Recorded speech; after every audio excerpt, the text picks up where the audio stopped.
Across Reddit, thousands of people have shared their most unsettling encounters with UFOs and alien beings. These are stories they felt compelled to share, even if no one would believe them. Blue's Reddit testimony stands out as particularly haunting. In 2019, a user posting under the name US/Blue3ish created an AMA thread titled, "I believe I was abducted by aliens." To make the story easier to follow, we'll use Blue as a nickname drawn from his online handle. His account distinguished itself through raw detail and an apparent lack of attention-seeking. According to Blue, the night began entirely normally. He went to bed just after midnight, exhausted from work, with the house quiet and unremarkable. Around 3 a.m., everything changed. Blue awoke with an instant awareness that something was wrong. His body was paralyzed. He tried to move his fingers, shift his head, or make a sound, but nothing worked. "I was like being locked inside my own body," he explained. The room transformed. A pale white glow washed evenly across walls and furniture, with no visible source. In the corner stood 3 figures, tall, impossibly thin, with heads too large for their bodies and black, bottomless eyes. They didn't move or speak, yet Blue felt their intense, wordless attention bearing down on him. A low hum emerged, pulsing just at the edge of hearing. It wasn't external, but seemed to vibrate from within him. The vibration intensified until his teeth ached. Suddenly his body began to rise, not by his own volition, but lifted as if by an unseen force. His back separated from the sheets, floating upward towards the ceiling. The beings watched silently. Then, everything went black.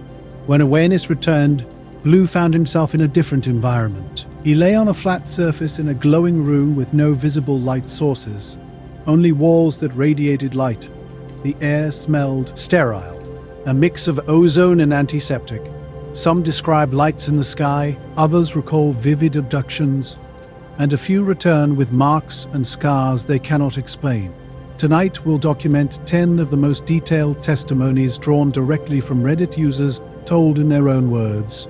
Blue woke up disoriented at 4:15 a.m., his sheets twisted and damp around his body.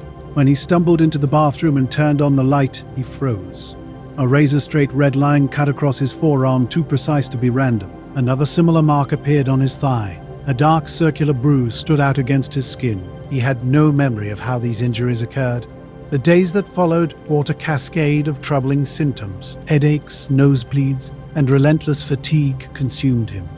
Nights became unbearable, with every house creak or faint electronic hum sending him spiraling into panic. Sleep meant risking another encounter. When he finally shared his story with a friend, he was dismissed as experiencing sleep paralysis or a bad dream. But the physical marks were undeniable. Online research revealed entire communities describing identical experiences. Paralysis, missing hours, unexplained scars, and silent, watchful figures populated these accounts. In his Reddit AMA, Blue was clear about his intentions. He wasn't trying to convince anyone or win an argument. He simply needed to document what happened to him. His memory of the incident was fragmented. His arms and legs had been pinned by an invisible force. Shadows moved just out of view. Tall figures moved with calm precision. At one point, a metallic wand descended toward his face. A growing hum in his head surged into a roar, shaking his jaw. Just before the instrument touched him, everything cut to silence.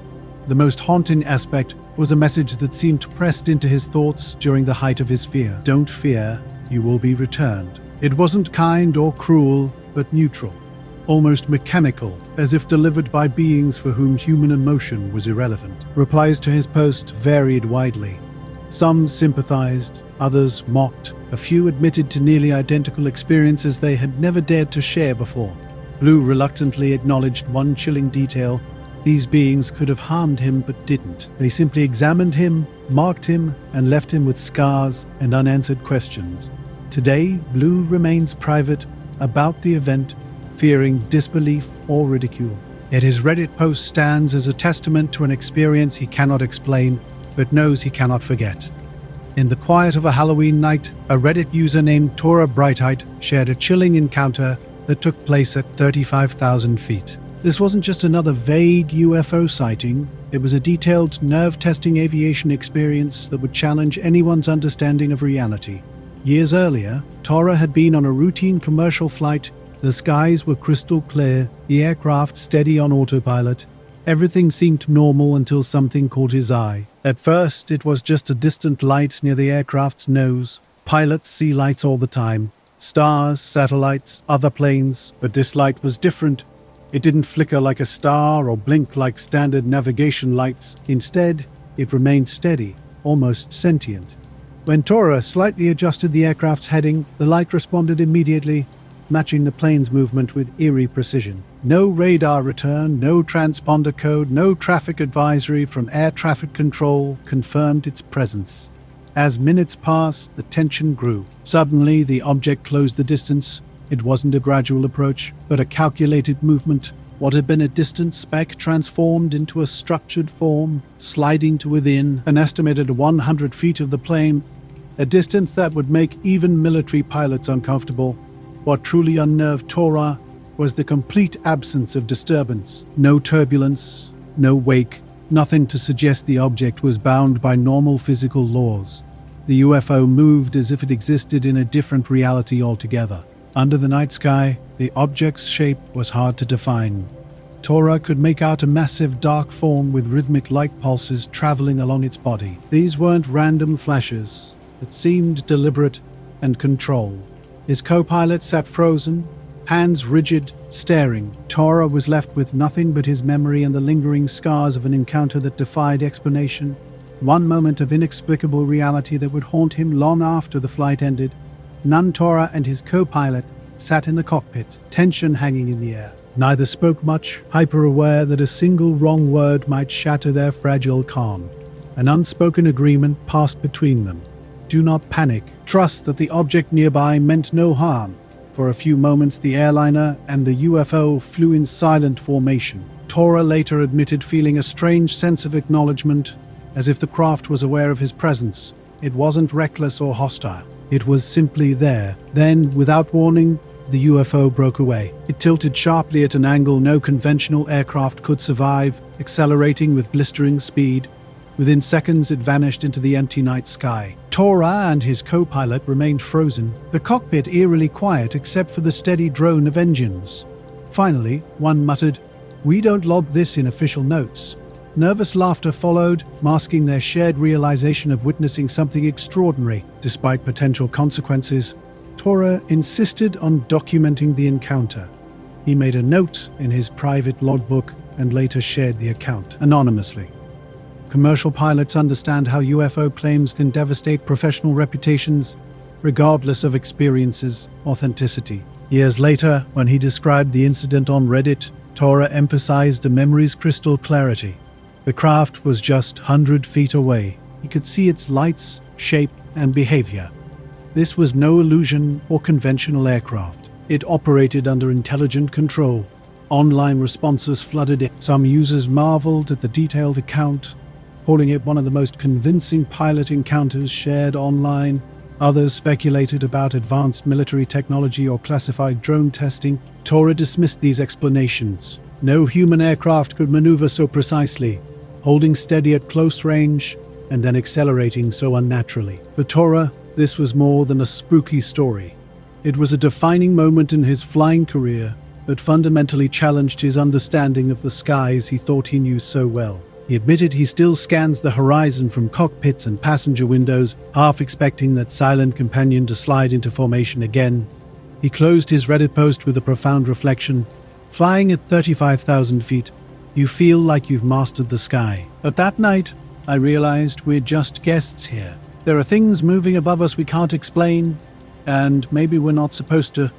A Blub Gray mysterious encounter transformed an ordinary evening for a young Loba and their mother in rural Arkansas during the late 1980s. While driving along a quiet road, they witnessed something extraordinary that would remain etched in their memories for decades. Initially, a strange glow caught Loba's attention. What seemed like a distant aircraft or reflection quickly sharpened into a structured form. Hanging in the sky was an object unlike anything they had ever seen. A massive, cigar-shaped craft that appeared to be engulfed in flames. The vehicle was immense, dominating the night sky. Loba's mother immediately slowed the car, transfixed by the spectacle. The flames weren't typical fire. They rippled and pulsed along the object's edges, as if pure energy was leaking out. The craft's body remained solid, silhouetted against the dark background. It looked like a giant flaming cigar just crossing the horizon, Loba later recounted. What struck them most was the complete absence of sound. For something so large, the silence was impossible to comprehend. No rumbling engines, no helicopter blades, no wind disturbance. The object simply glided forward, defying everything they understood about aircraft. Loba vividly remembered their mother's reaction. Her white-knuckled grip on the steering wheel betrayed her bewilderment. She muttered her confusion, yet couldn't look away from the mesmerizing sight. For several minutes they watched in a mixture of awe and fear. The glowing craft continued its slow, deliberate journey across the horizon before ultimately vanishing into the distance. After its disappearance, the car remained motionless. No words were exchanged. The road stood empty, and the night felt fundamentally altered, as if a hidden layer of reality had momentarily been revealed. Decades after their childhood encounter, Loba shared a story that would resonate with many UFO enthusiasts online. The memory was vivid and deeply personal, a sighting that had remained etched in both Loba's and their mother's minds. Their mother would firmly stand by what they witnessed, repeatedly stating, "I know what I saw. You were with me. That wasn't an airplane." The encounter sparked similar stories from other Redditors who described glowing or cigar-shaped objects spotted across Arkansas and neighboring states. While some suggested meteors or dismissed the experience as imagination, Loba insisted the object was solid, structured, and moved with clear intelligence. This wasn't a falling star, they emphasized. This thing crossed the sky like it knew exactly where it was going. The encounter left a profound impact on Loba. As a child, they struggled to share the experience, fearing ridicule from friends and teachers. Adulthood brought a sense of validation when other witnesses described nearly identical sightings of flaming cigar-shaped craft across different times and locations. Over the years, Loba attempted to rationalize the memory. Could it have been a military test aircraft? Arkansas in the late 1980s was close to multiple Air Force installations, yet no known aircraft could hover and glide with such immensity, bathed in a strange fire-like aura while remaining completely silent. When Loba finally shared their story on Reddit decades later, they discovered they weren't alone. Other witnesses had seen similar silent, glowing, elongated craft. Some had even created descriptive terms like Saiga ships, flame carriers, or burning logs in the sky. What made Loba's testimony particularly compelling was the dual witness account. This wasn't just a child's imagination. Their mother had seen it too, and had consistently maintained the memory for over 30 years. In the end, Loba's story sits in the gray area typical of UFO encounters, vivid and unforgettable, yet lacking definitive proof. It's a memory carried by two people, corroborated only by their unwavering conviction. When shared online, the story resonated with countless others who had looked up one night and seen something that defied earthly explanation. As Loba wrote in closing, "I don't care if people believe me or not. I know what we saw. My mom knows what she saw, and it wasn't anything human. Arbitra, here's a rewritten version. The Friday night started like any other. Friends gathered in Swag's backyard, relaxing after a long week and enjoying the cool evening air. Nobody expected what would happen next. High in the sky, something unusual caught their attention. At first it looked like distant lights, maybe a plane or a drone, but as moments passed, they realized this was something entirely different. A massive craft hung suspended in the darkness, defying explanation. Swag described an enormous object that seemed to pulse and shimmer in ways no commercial aircraft ever could. Its structure was difficult to define against the night sky, but the lights were unmistakable. Dozens of them blinked and spun in what appeared to be deliberate patterns. An orange-red glow rotated slowly around the base, suggesting a vast mechanical object turning silently overhead. The craft was eerily motionless. Its lights shifted through colors, reds, greens, whites, spinning in graceful arcs that almost seemed like a form of communication. Yet there was complete silence. No engine noise, no propeller hum, nothing. Most unsettling was the steady mechanical rotation of the orange-red light. It didn't flicker like a flame, but pulsed with a steady, controlled energy. Swag later described it as looking like a rotating heart at the center of the structure. Without warning, the craft suddenly moved, not gradually like an airplane turning, but in an impossible jump across the horizon, as if space itself had folded between 2 points. Gasps erupted from the group. "Did you just see that?" One friend muttered. Someone tried to grab a phone, but it was too late. The craft accelerated at an impossible speed, its lights quickly shrinking into the darkness. Within seconds, it vanished completely. The entire encounter lasted barely 3 minutes. Yet for Swag and their friends, those minutes felt like an eternity, a moment that would be burned into their memory forever. The night sky transformed for Swag and his friends when they witnessed something that defied explanation. What started as an ordinary evening turned extraordinary with an encounter that left them stunned and speechless. The object moved in ways no known aircraft could. Its massive size, complete silence, and intricate light patterns created a vision that overwhelmed them. Adrenaline surged through the group as they tried to comprehend what they'd just seen. This wasn't a plane. This wasn't a drone. What on earth could it have been? When Swag shared his experience on Reddit, he discovered he wasn't alone. Responses flooded in from people who had seen similar phenomena. Massive, silent objects with spinning, blinking lights. Many described the same rotating red-orange glow that made Swag's story feel eerily familiar. The brevity of the encounter made it more powerful. Just long enough for everyone to register the details, yet short enough to leave them frustrated and hungry for answers. Swag admitted he constantly replayed the memory, wishing he'd been quicker with his phone. But in those crucial moments, his instinct was to watch, not record. Multiple witnesses gave the testimony its weight. Several friends stood beside Swag, sharing the same impossible view. Their shared memory made the experience unshakable. The craft seemed huge, miles away, with countless blinking and spinning lights, especially a rotating orange-red light that only became visible during certain shifts. The encounter fundamentally changed how Swag viewed the night sky. Stars were no longer just stars. Planes were no longer just planes. Every strange light now raised questions. Was it human? Was it something else? Even without video, photos, or radar confirmation, Swag's post resonated deeply. The power of his story lay not in hard evidence, but in the raw sincerity of his account. Something extraordinary had happened that night, a moment when the ordinary sky revealed something beyond understanding. In Sedalia, Missouri, a night in late '99 became an unforgettable memory for a Reddit user known as Edge. He was 13 years old at the time, and what began as an ordinary autumn evening turned into something extraordinary. Unable to sleep, Edge stepped outside near midnight. The night was eerily silent. No distant highway noise, no insect sounds, no whisper of wind. Stars shone sharply overhead, creating an unusual atmosphere of absolute stillness. Looking up above the garage roof, Edge spotted something remarkable. 3 brilliant white lights arranged in a perfect triangular formation. These weren't blinking aircraft lights or moving celestial bodies. They glowed steadily with a shadowy dark structure seemingly connecting the points. Initially thinking it might be a helicopter, Edge quickly realized something was different. There was no sound, no chopping blades, no engine hum, no rush of displaced air. Excited and curious, he rushed inside to wake his nephew. The boy followed reluctantly, but the moment he looked up, his demeanor changed. Together they watched as the massive silent craft hovered above the garage, appearing deliberately visible. Then something strange happened.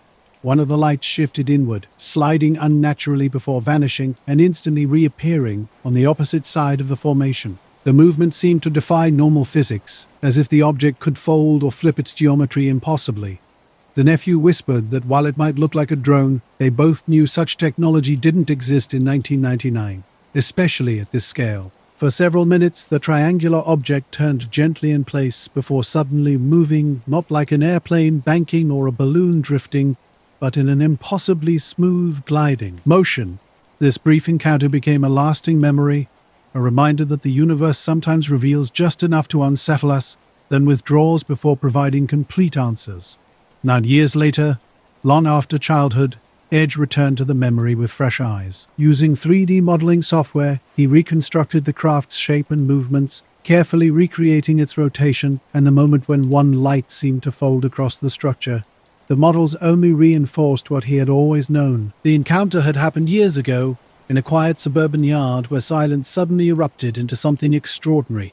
Within seconds, Edge had slipped away into the distance, the lights shrinking until they disappeared beyond the treetops. The yard fell silent again, stars unbroken. Edge and his nephew remained frozen, unsure what to say. In the days that followed, Edge sketched the triangle repeatedly, desperate not to let the details fade. The memory was clear, the details consistent, and nothing about it matched the capabilities of known aircraft. Some speculated that what he saw might have been a military test given Missouri's proximity to Whiteman Air Force Base, home of the B-2 stealth bomber. Others suggested the rumored TR-3B Black Manta, a supposed secret triangular craft. But for Edge, none of those theories explained the silence, the sudden reconfiguration of lights, or the sheer presence of the object hovering low over a suburban garage. What changed most after that night wasn't just his belief in UFOs, but his relationship to the sky itself. Before, he saw stars and airplanes as predictable, ordinary. Afterward, every unusual light carried a weight of possibility. On Reddit, he admitted that the encounter never left him. Even decades later, the memory remained intact, carried by him and his nephew as a private truth. His post was simple and unadorned. I rotated. Over my garage, 3 white lights in a perfect triangle. No sound. I watched it shift and then vanish. I've never forgotten it.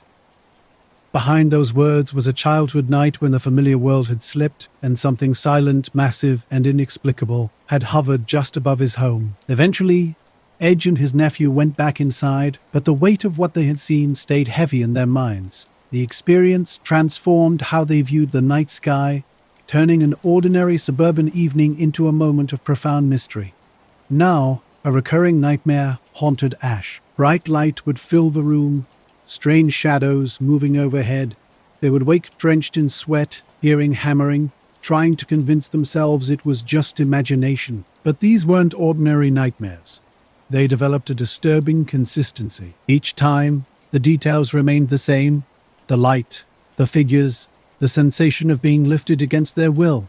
After multiple occurrences, Ash noticed unexplained physical marks. Small bruises appeared on their forearm, thin lines like burns across the calf. One morning, they discovered 3 evenly spaced circular impressions on their upper arm, forming a perfect triangle. These injuries defied explanation. Ash hadn't fallen, bumped furniture, or sustained burns. Yet the marks always followed those vivid, unsettling dreams. One particular night stood out. Ash awoke to a soft, heavy hum vibrating through the room, like distant power lines. Their body was completely paralyzed, unable to move despite being fully aware. At the foot of the bed, a glow coalesced, revealing a tall, thin figure with an elongated head and dark, absorbing eyes. The figure didn't approach, it simply watched. An unspoken message pressed into Ash's thoughts. "You are coming with us." The next memory was clinical and sterile. A flat surface surrounded by smooth, glowing walls. Nearby shadows moved just beyond clear focus. Ash remembered instruments hovering closer, chest pressure, cold metallic sensations against their temples.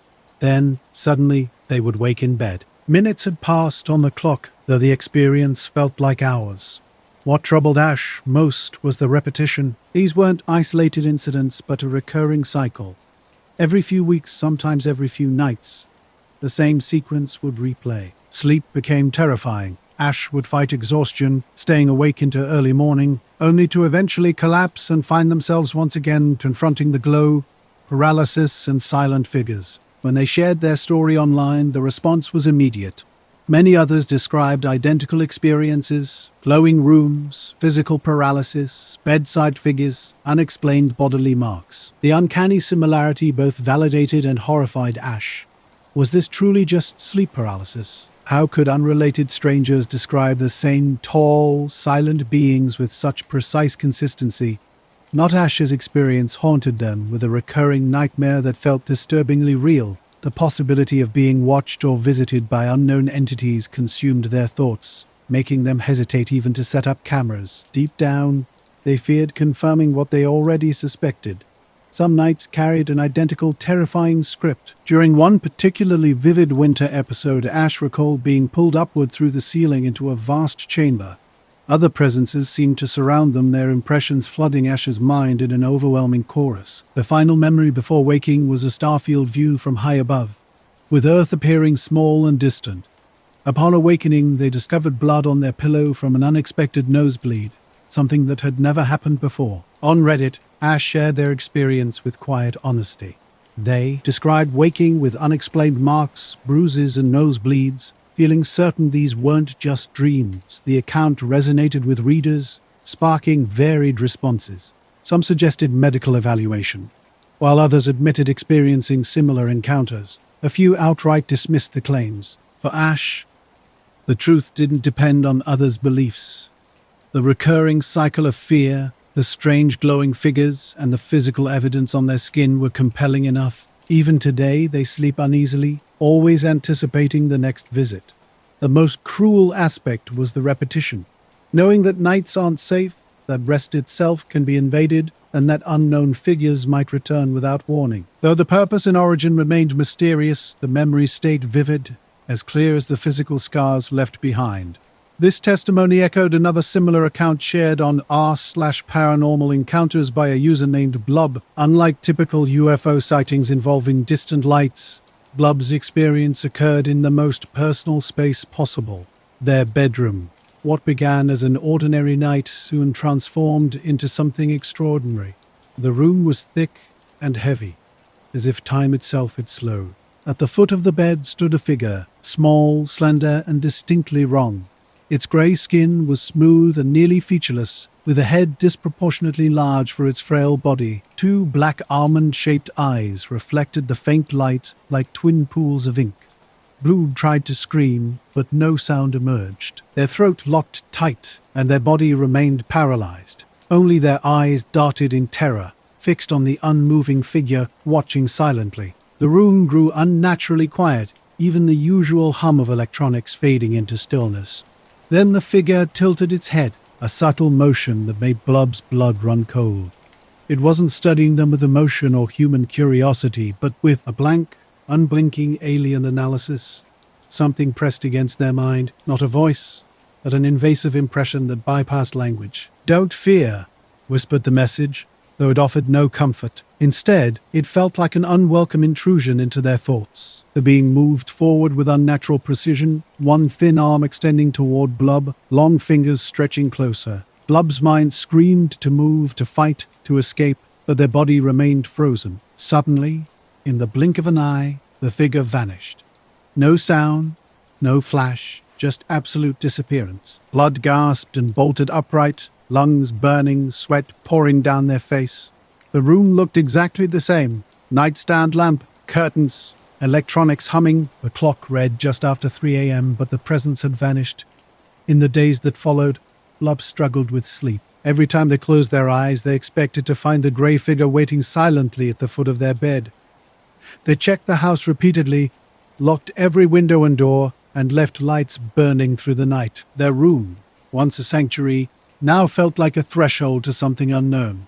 When Blub shared the story on Reddit, responses came quickly. Some users sympathized, admitting similar experiences that defied explanation. Grey encounters have become a pattern that cannot be ignored. Thousands of people have shared remarkably similar stories, describing nearly identical experiences of waking paralyzed to find an otherworldly being standing nearby. While many dismiss these accounts as sleep paralysis, the striking consistency of details gives their testimonies significant weight. The narrative often follows the same unsettling script: a blank grey face, unblinking eyes, and a telepathic intrusion of thought that defies rational explanation. Those who've experienced these encounters feel marked, psychologically, not physically. As one witness, Blub, admitted, "I don't know if it was real, but I know what I saw, I know how it felt, and I'll never forget that face." What makes these encounters so profoundly disturbing is their intimacy. UFOs spotted distantly in the sky remain abstract and awe-inspiring. But a grey figure at the foot of one's bed strips away that comfortable distance, transforming the phenomenon from a remote mystery into an immediate, invasive presence. Mara's testimony exemplifies this terrifying proximity. Her husband recounted her experience of an abduction that blurred the lines between dream and reality. One quiet night before dawn, she awoke suddenly, paralyzed, sensing something pressing against the air. A low vibration ran through her body, as though the room itself were humming. Shadows shifted, bedroom walls dissolved into light, and she found herself transported to an unfamiliar chamber. The most chilling aspect isn't just the encounter itself, but the recurring questions. Why do thousands see the same being? Why do so many recall the same silent stare, the same paralyzing fear? The stories end in silence, leaving behind only the memory of eyes that seem to peer far deeper than skin and bone. A silent figure, a tilted head, a hand reaching forward in the dark, and then nothing except the lingering impression of something inexplicable. She lay on a cold surface, unable to move, surrounded by indistinct shapes hovering around her. The environment was clinically bright, with metallic walls that glowed without a visible source of light. The thin figures moved deliberately, as if conducting a precise procedure. Long metallic instruments descended toward her body, unlike any tools she recognized. She felt pressure against her skin, cold gel on her abdomen, and a sense of being thoroughly examined. An instrument pressed against her temples, creating a soundless pulse that vibrated through her skull. She tried to scream, but no sound emerged. Suddenly, she was back in her bed. The digital clock read 4:12 a.m. Her husband slept peacefully beside her, undisturbed. The sheets were smooth with no sign of struggle, yet Mara's heart raced and her body trembled with terror. The next morning, she shared every detail with her husband, her words pouring out with desperate urgency. His reaction was clouded by skepticism. While he wanted to believe her, he wondered if it had been a dream or sleep paralysis. Mara rejected this explanation. The sensations were too physical, the chamber too vivid, the procedures too real. She pointed to a faint red mark on her arm that hadn't been there the previous day, convinced it was evidence of what had occurred. In the weeks that followed, she spoke frequently about the abduction. New memory fragments surfaced. A sensation of floating voices that weren't voices pressing into her mind. The sterile smell of the chamber. She acknowledged new symptoms, waking with headaches and dizziness, which hadn't troubled her before. These were not coincidences to her, but after effects of her experience. Conflicted, her husband eventually brought the dilemma to Reddit. He asked the community if he was wrong for wanting Mara to stop discussing her abduction so openly. He feared family and friends would consider her delusional and potentially embarrassing herself. While he wanted to protect her, he also doubted her story. The community's responses were divided. Some sympathized with Mara, arguing that dismissing her could deepen her trauma. Others recommended medical and psychological evaluation, suggesting possible explanations like sleep disorders, hypnagogic hallucinations, or stress-induced visions. The consistency of her account mirrored hundreds of other abduction testimonies spanning decades. At its core, Mara's story was defined by an unshakable conviction. Her husband vouched for her credibility, emphasizing that wild imagination or attention-seeking were not in her nature. She remained extremely detailed and unwavering in her insistence on the experience's reality. Later, Mara herself stepped forward in the thread, describing her profound sense of helplessness. She believed she had been taken, subjected to tests, and then returned. She understood how incredible her story sounded, yet she stood firmly by every single detail. This wasn't just a bizarre night for Mara, it became a fundamental part of her identity. She carried this knowledge regardless of others' belief. Her husband wrestled with embarrassment, while she bore invisible yet undeniable scars from the experience. Her testimony represents one of countless intimate narratives where the phenomenon doesn't merely appear as distant lights or strange shapes. Instead, it invades the private sanctuary of sleep, entering homes and leaving lasting marks on those who endure it. For Mara, it meant waking in her own bedroom to find her sense of safety completely stripped away, returning with memories she could neither forget nor fully comprehend. In a Reddit thread asking about the scariest abduction encounter, a user highlighted the unresolved case of Todd C's. While not claiming personal experience, Their retelling revealed how deeply the story had impacted them. Todd Sees was a 40-something father from Northumberland County, Pennsylvania.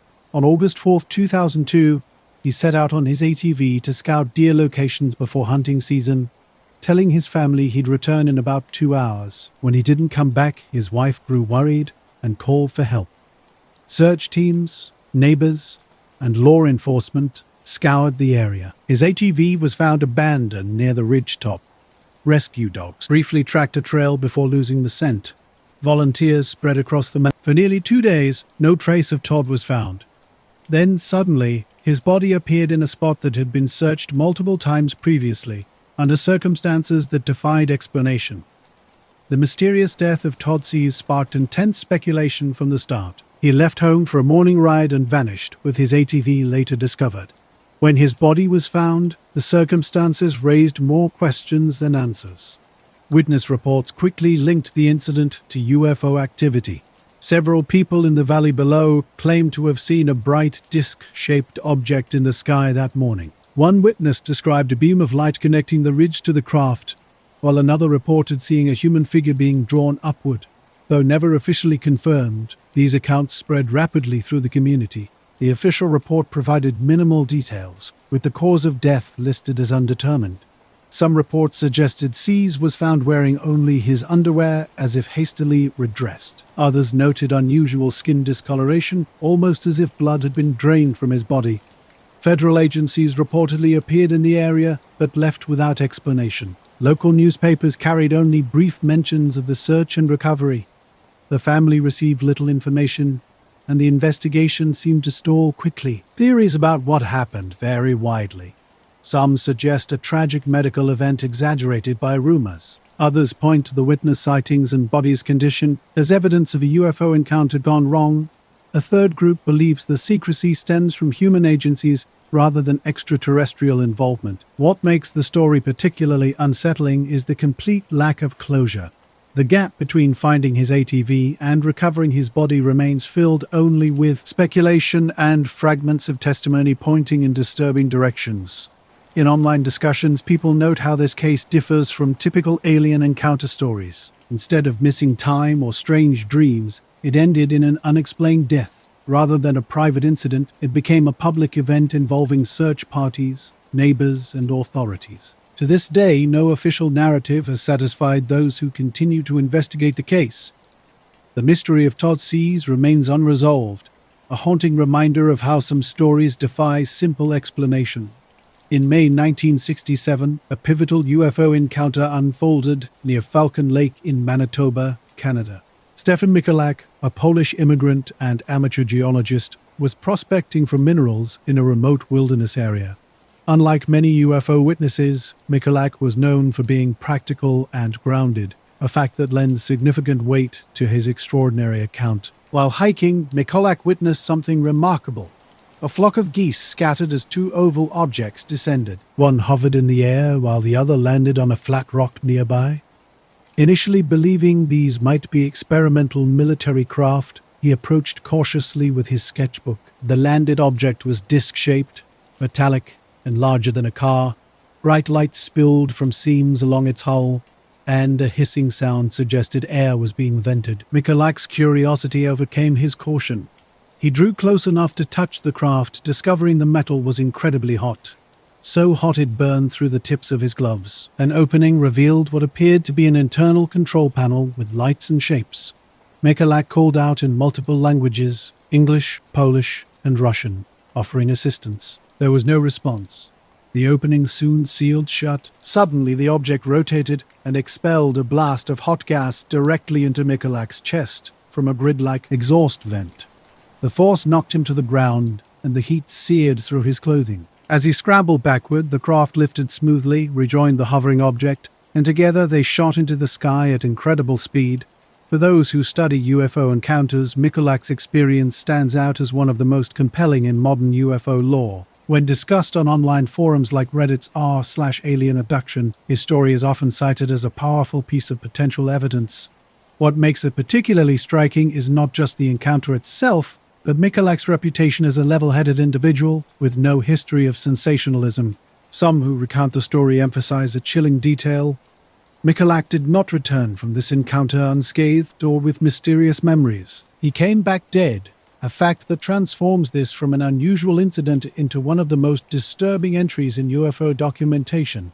Nonsher's encounter at Falcon Lake left him with severe burns in a bizarre grid pattern matching the exhaust vent of an unknown craft. Doctors confirmed radiation-like injuries covering his torso, and photographs later revealed a clear geometric mark imprinted on his skin. In the weeks following the incident, his health rapidly deteriorated. Weight loss, blinding headaches, and constant waves of nausea plagued him. Canadian and American investigators examined the landing site, discovering scorched vegetation and traces of radiation in the soil. The case proved difficult to dismiss. Michalak remained consistent in his account, gaining nothing but pain and ridicule over the years. Physical evidence, burns, soil samples, and radiation readings substantiated his extraordinary claim. His son would later describe how the family lived with the story's stigma, but never doubted his father's conviction. A Reddit user highlighting the case emphasized its compelling nature.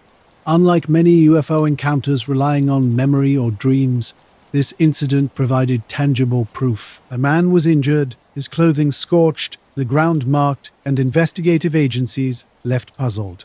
Decades later, it remains Canada's most documented UFO case, where physical evidence stands alongside testimony. The combination of witness credibility and hard evidence creates a lingering mystery. This wasn't simply a story of lights in the sky, but a documented contact that left permanent scars on both the witness and the landscape. It represents more than just an unexplained encounter. It's a testament to an experience that defies conventional explanation. The incident challenges skepticism, presenting a narrative supported by medical records, scientific investigation, and consistent personal testimony. It remains a pivotal moment in UFO research, inviting continued examination and wonder about what might exist beyond our current understanding. No John Moore and his cousin Daniel were rowing back after checking their gill nets when something caught John's eye on the horizon. At first, it looked like a reflection, a brief flash of brightness low on the water, slightly north of their position. The lake's surface was almost perfectly still, like glass. John paused, resting his paddle against the boat's side. He watched intently as the flash came again, this time more sustained, as if a solid shape was catching the sunlight. Daniel noticed it too. "Not a boat," he said quietly, shading his eyes. The object hovered just above the lake's surface, a pale, metallic, oval shape glinting in the sunlight. No mast, no wake, no engine sound. They drifted in silence, watching as the object moved toward them smoothly and deliberately, seemingly without any means of propulsion. As it drew closer, John estimated it was around 20 feet long with a central dome-like rise. At pressed, sunlight reflected off its surface in a dull silvery sheen, not like polished metal but more like something coated or matte. About 200 meters away, the object slowed and hovered in place. The water beneath it rippled in an odd circular pattern, spreading outward in even rings. A faint, low hum emerged, just on the edge of hearing. Suddenly, the object descended to touch the lake surface. The ripples intensified but didn't break into splashes. The craft settled onto the water as gently as a leaf landing. John and Daniel exchanged a bewildered look. Neither had ever seen anything like this before. They began paddling slowly toward it, feeling a growing unease. When they were still 100 meters away, the hum rose sharply in pitch. The object lifted vertically, climbing to about 30 meters above the lake before angling sharply upward and accelerating away at high speed. Within seconds, it disappeared. As the sound faded, they noticed something strange about the water where the object had been. The circular ripples continued spreading, but the center looked unnaturally clear, as if something had displaced the silt and left a visible column beneath the surface. By the time John and Daniel reached shore, word had already started to spread among the other fishermen. Now, several witnesses had observed part of the event, though most caught only the final moments of hovering or rapid ascent. The local police in Malungu were informed that afternoon. Sergeant Elias Chander, the duty officer, gathered statements from both men and created rough sketches of the object based on their descriptions. He prepared the report in triplicate. One copy remained at the local post. Another was sent to the provincial office in Kasama, and a third was forwarded to Lusaka. Within a week, 2 officials from the Northern Rhodesian Department of Civil Aviation arrived in Malungu. They quietly introduced themselves, reviewed the police file, and conducted interviews with John, Daniel, and 3 other fishermen who claimed to have seen the object from a distance. The officials also visited the part of the lake where the sighting occurred, though they left without disclosing any conclusions. In October of that year, a short memorandum about the Mupolongo incident was sent to the British Colonial Office in London. Later found in declassified archives, the memo described the witnesses as credible, experienced watermen, and the object as unidentified, with no corresponding aviation or maritime traffic recorded at the time. It recommended keeping the file open pending further regional aerial report correlations. For villagers along the shore, the event became part of local conversation, mentioned in quiet tones at the market or after fishing trips. Younger men might joke about skyboats and spirits, but those who had witnessed the object spoke without exaggeration. As months passed without further sightings, fishing patterns returned to normal and memories' ripples began to fade. Yet for John, the moment left a lasting imprint. He had spent his life reading lake signs, weather shifts, fish behavior, and the meaning of light on water. Nothing in that knowledge could explain what he had seen.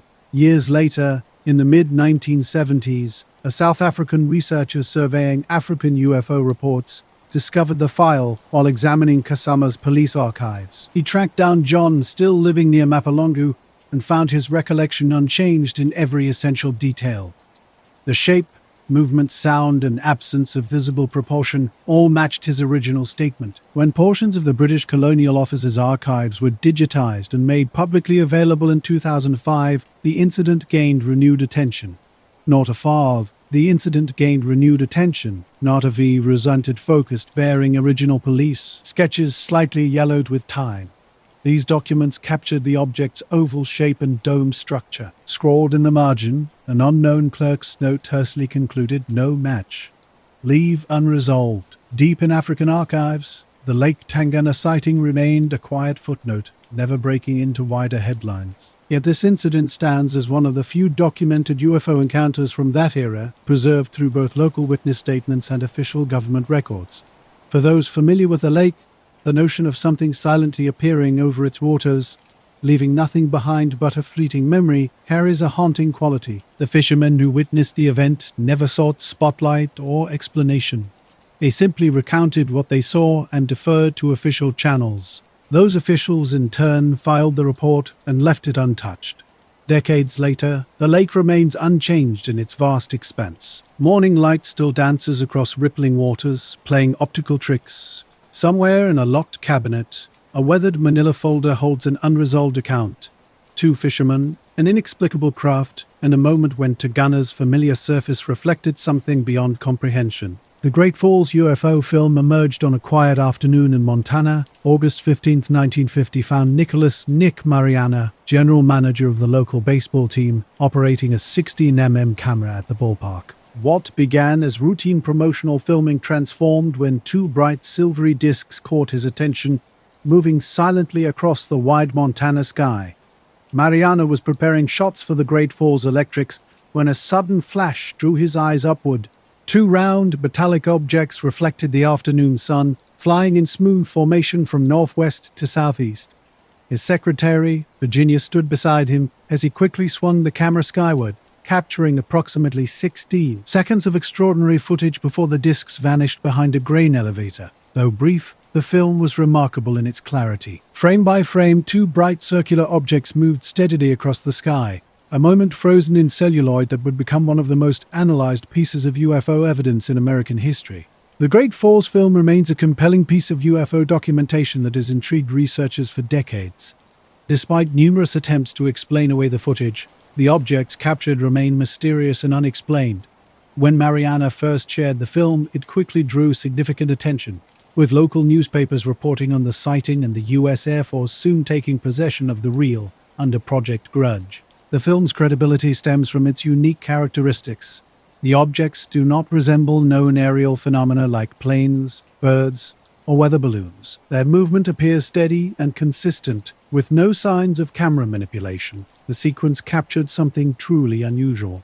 Multiple expert analyses have contributed to the film's enduring mystery. Civilian UFO researchers and photographic experts consistently argued that the footage showed solid, disc-shaped craft of unknown origin. The jets reportedly in the area did not match the path or appearance of what Mariana filmed. Even official reviews like the Robertson Panel in 1953 and the Condon Committee in the 1960s struggled to definitively explain the objects. Mariana claimed that when the film was returned, several crucial frames were missing, specifically the opening shots where the discs appeared most distinct. This allegation fueled suspicions of potential evidence tampering by the Air Force. The official explanation suggesting the objects were reflections of F-94 jet fighters was widely contested by analysts who found the object's motion too smooth and their shape too consistent. For Mariana and his secretary Renee, the encounter was a genuine, extraordinary event they sought to document honestly. They never sought profit or publicity, maintaining their account's integrity until Mariana's death. He consistently insisted the missing frames would have provided clearer evidence of the disc-shaped objects. The film's significance lies in its unique nature as motion picture evidence shot in daylight with multiple witnesses. Unlike static photographs that can be easily dismissed, the continuous movement of the objects makes them more challenging to explain. Researchers continue to revisit the footage, ensuring the Great Falls film remains a pivotal piece in UFO documentation history. The Great Falls UFO film has become more than just a piece of footage. It's a local legend that sparked endless debate in Montana, particularly in Great Falls, where residents took pride in a sighting that defied explanation. The film, captured decades ago, continues to circulate and puzzle audiences even now, more than 70 years later. What makes this case so compelling isn't just the visual evidence, but the unanswered questions surrounding it. Did the Air Force manipulate the real? Were these objects advanced craft or merely misunderstood reflections? The mysterious absence of early frames ensures the debate remains unresolved. The discs move steadily across the frame, unidentifiable yet undeniably present. While the film doesn't prove extraterrestrial visitation, it captures something real and unexplained. It's less about finding definitive answers and more about the persistent mystery that continues to intrigue. Spanning just 16 seconds, the film has outlived its creator and survived into the digital age as an iconic piece of UFO evidence. Each replay confronts viewers with the same question that first struck Nick Mariana on that August afternoon: what exactly was moving through Montana's skies? The footage represents more than just an unexplained phenomenon. For the community of Great Falls, it became a point of identity, a moment where their local history intersected with something beyond ordinary understanding. Shown at community events, it consistently sparked debate between skeptics and believers. Whether the objects were reflections, jets, or something completely unknown, the film refuses to fade into obscurity. It remains as puzzling now as it was in 1950, challenging viewers to look beyond conventional explanations and consider the extraordinary possibility of the unexplained. For several hours in the fall of 1966, the skies over Nebraska were filled with an unidentifiable object that captured the attention of multiple law enforcement agencies. Officers in patrol cars from various jurisdictions pursued a luminous, disc-shaped craft that defied normal aerial behavior. Witnesses described the object consistently: a bright oval craft glowing white with occasional red edges. It moved in extraordinary ways, sometimes hovering silently, then suddenly accelerating with incredible speed. The object seemed almost aware of its pursuers, occasionally slowing as if inviting observation before darting away when patrol cars drew close.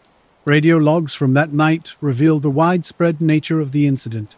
Dispatchers received overlapping calls from patrolmen across different areas, while civilians also reported the sighting.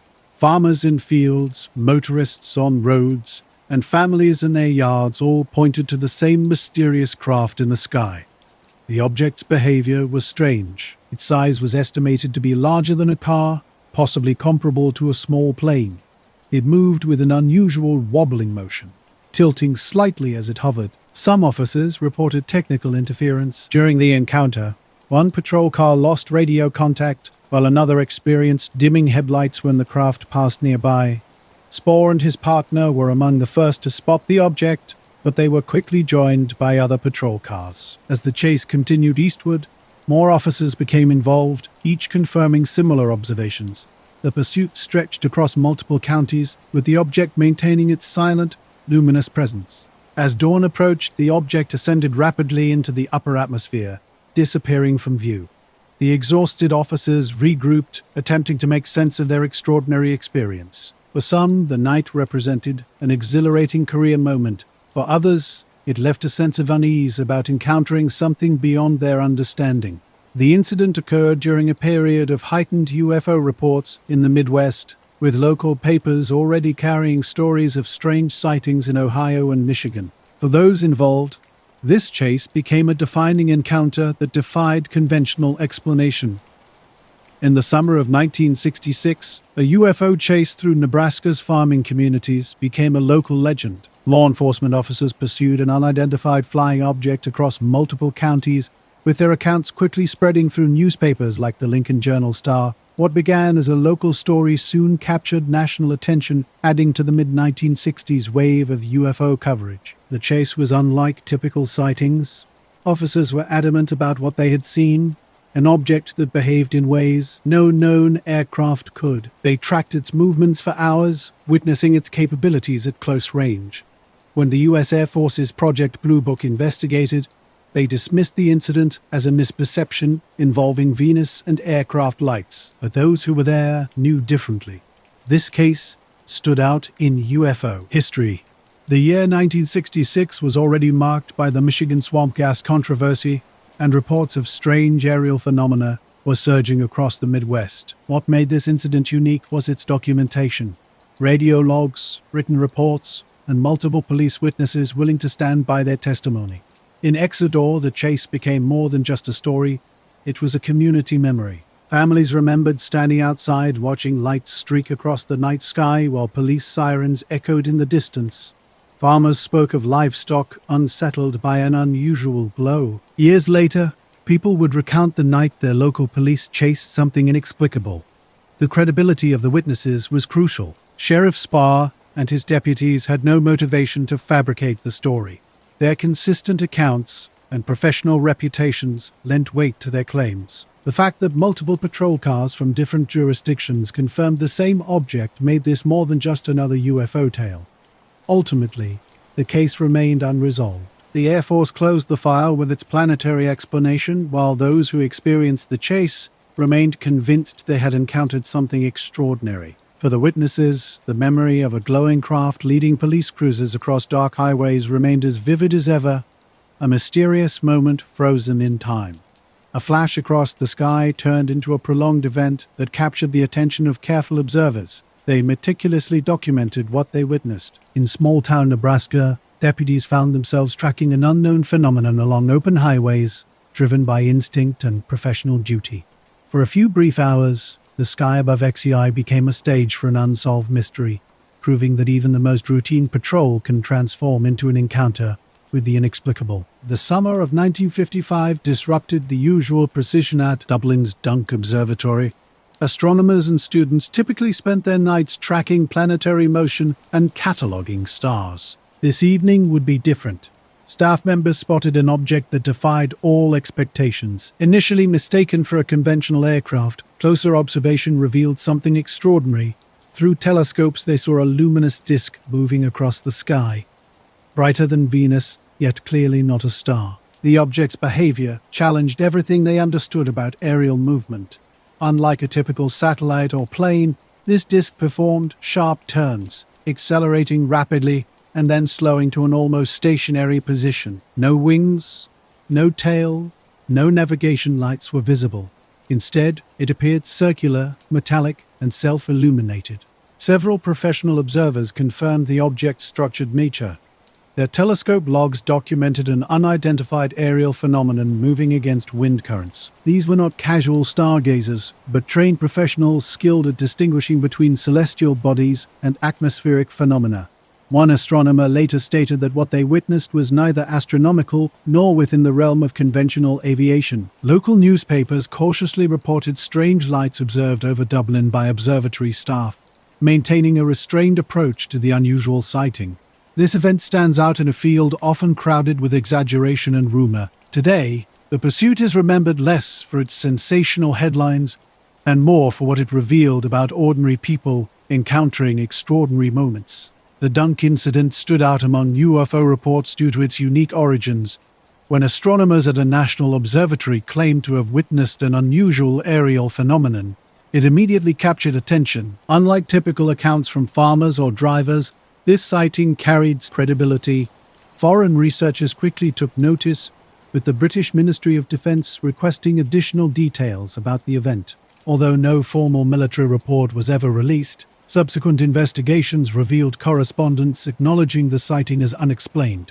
The Air Ministry could not attribute the object to known aircraft, balloons, or astronomical phenomena. Skeptics offered various explanations.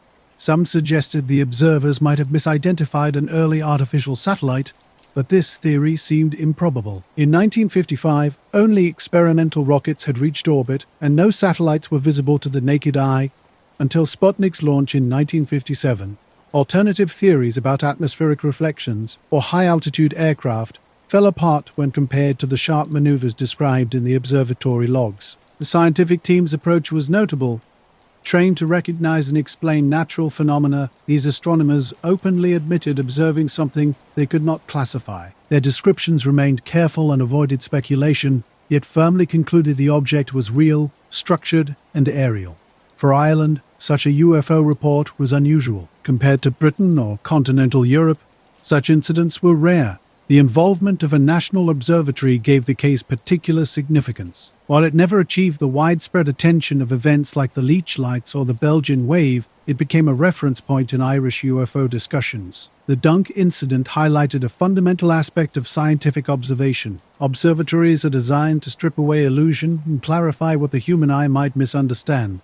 That a team of astronomers using sophisticated instruments logged a structured aerial object behaving beyond conventional flight parameters lent the case unusual credibility. Today, Dunk Observatory continues its work as a historic site for Irish astronomy and education.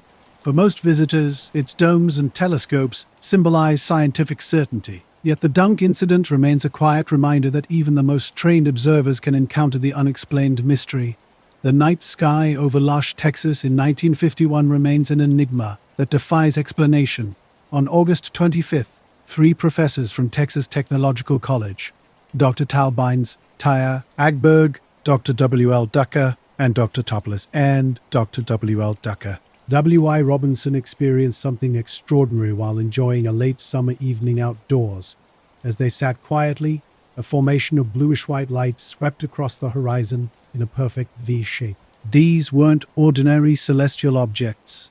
The lights glowed steadily, brighter than stars, and moved with a precision that stunned the trained scientists. They estimated between 15 and 30 objects, quickly ruling out meteors. These lights didn't streak or flare, but glided together in an impossibly disciplined formation. News of their sighting spread rapidly. Within hours, other LAC residents began reporting similar experiences. Families on porches, students and motorists all described arcs and crescents of glowing lights flying overhead. Some likened the formation to geese, but the comparison fell short. These objects moved too quickly, too precisely, with an unnatural brilliance. The phenomenon continued over subsequent nights. Entire neighborhoods gathered outside, united by a mixture of wonder and unease. Children grew frightened, neighbors whispered, and cars lined the roadside as people watched the sky. Each night, the light formations returned with an almost mechanical regularity. This wasn't an isolated incident. The memory of such unexplained aerial displays echoes through scientific history. With the 1955 event at Ireland's leading observatory standing as another testament to the mysteries that sometimes challenge our understanding, these sightings didn't prove extraterrestrial existence, nor did they leave behind physical evidence. Instead, they demonstrated something profound. Even the most disciplined scientific observers can encounter something truly unexplained. The professors were determined to study the phenomenon further, bringing binoculars to their nightly vigils. Their careful, measured approach underscored a fundamental truth. When confronted with the unknown, true scientific inquiry demands observation, not immediate dismissal. Not immediate dismissal, not in the early 1950s. Against a backdrop of Cold War tensions and ongoing flying saucer reports, the Lake Lights case captured national attention. On August 30th, 1951, 18-year-old Carl Hart Jr. was in his backyard when the mysterious lights appeared once again. Seizing the moment, he grabbed his Kodak camera and snapped 5 successive photographs. When developed, the images revealed something extraordinary. Rows of luminous discs arranged in a precise V-shape. Hart quickly sold the pictures to the Lac Avalanche Journal, and they soon spread across newspapers nationwide. Life magazine eventually reprinted them, transforming the local sightings into a nationwide sensation. These photographs provided physical evidence to support the testimonies of numerous witnesses. The images underwent extensive analysis. While skeptics attempted to discredit Hart by suggesting fabrication, the negatives showed no signs of tampering. The exposures appeared to be genuine records of something unexplained in the sky. The U.S. Air Force launched an investigation through Project Blue Book. Officers interviewed Hart, local professors, and other residents. Their official explanation was straightforward. The lights were merely birds reflecting the glow of newly installed mercury vapor streetlights. However, this explanation satisfied almost no one. The professors vehemently objected, citing their observations through binoculars. They had seen no wings, no fluttering, no irregular motion. The lights moved with incredible speed and maintained impossibly precise formations across the sky. Hart himself remained steadfast, standing by his photographs for the rest of his life. Independent analysts agreed that the official bird theory failed to account for what was actually observed. Even within the Air Force, some privately admitted the case remained fundamentally puzzling. For believers, the photographs confirmed the Lick lights were real, transforming what might have been dismissed as imagination into a compelling mystery that challenged conventional understanding. Non-UFO sightings often slip into obscurity, but the Leveland case stood out distinctly. This event involved something rare. Mass sightings across multiple nights, scientific witnesses of credibility, and photographs that could be repeatedly examined. For the people of Leveland, the experience cut deep. Entire neighborhoods stood together in stunned silence as strange lights swept overhead. Parents recalled children crying out in fear, while professors, trained to be skeptical, openly admitted witnessing something extraordinary. Hart's quick reflexes captured a moment that would become pivotal in UFO history. Decades later, the case remained an enduring mystery. Skeptics continued pushing explanations ranging from birds to atmospheric effects, but none fully accounted for all details. Believers emphasized the remarkable consistency of reports and the compelling photographs as evidence of something beyond ordinary phenomena. The photographs themselves were deceptively simple. Glowing discs in formation, they revealed no clear machinery or structure. Yet their very simplicity made them powerful, tangible proof that something real had occurred, something still unexplained. Those lights never returned in the same way. Leveland returned to its normal rhythms. Cotton harvests, college classes, quiet evenings under the wide West Texas sky. But for those present in August 1951, something had fundamentally changed. They remembered the brilliant lights, the eerie silence that fell over streets, and how their familiar sky suddenly seemed alien and mysterious. Today, the Leveland lights are recognized as a cornerstone of UFO research. They remain suspended between skepticism and belief, whether unknown aircraft, misunderstood natural phenomena, or something entirely beyond human comprehension. No definitive answer has ever emerged. What endures is the certainty that hundreds of people witnessed something extraordinary and a teenager captured it on film. The Leveland lights might never be explained, but their very mystery carries profound significance. They remind us that the most ordinary places, a backyard, a college town, a quiet night sky, can suddenly reveal something truly extraordinary. For the people of Leveland, those nights will forever stand apart, evenings when the sky transformed and reality itself seemed to shift.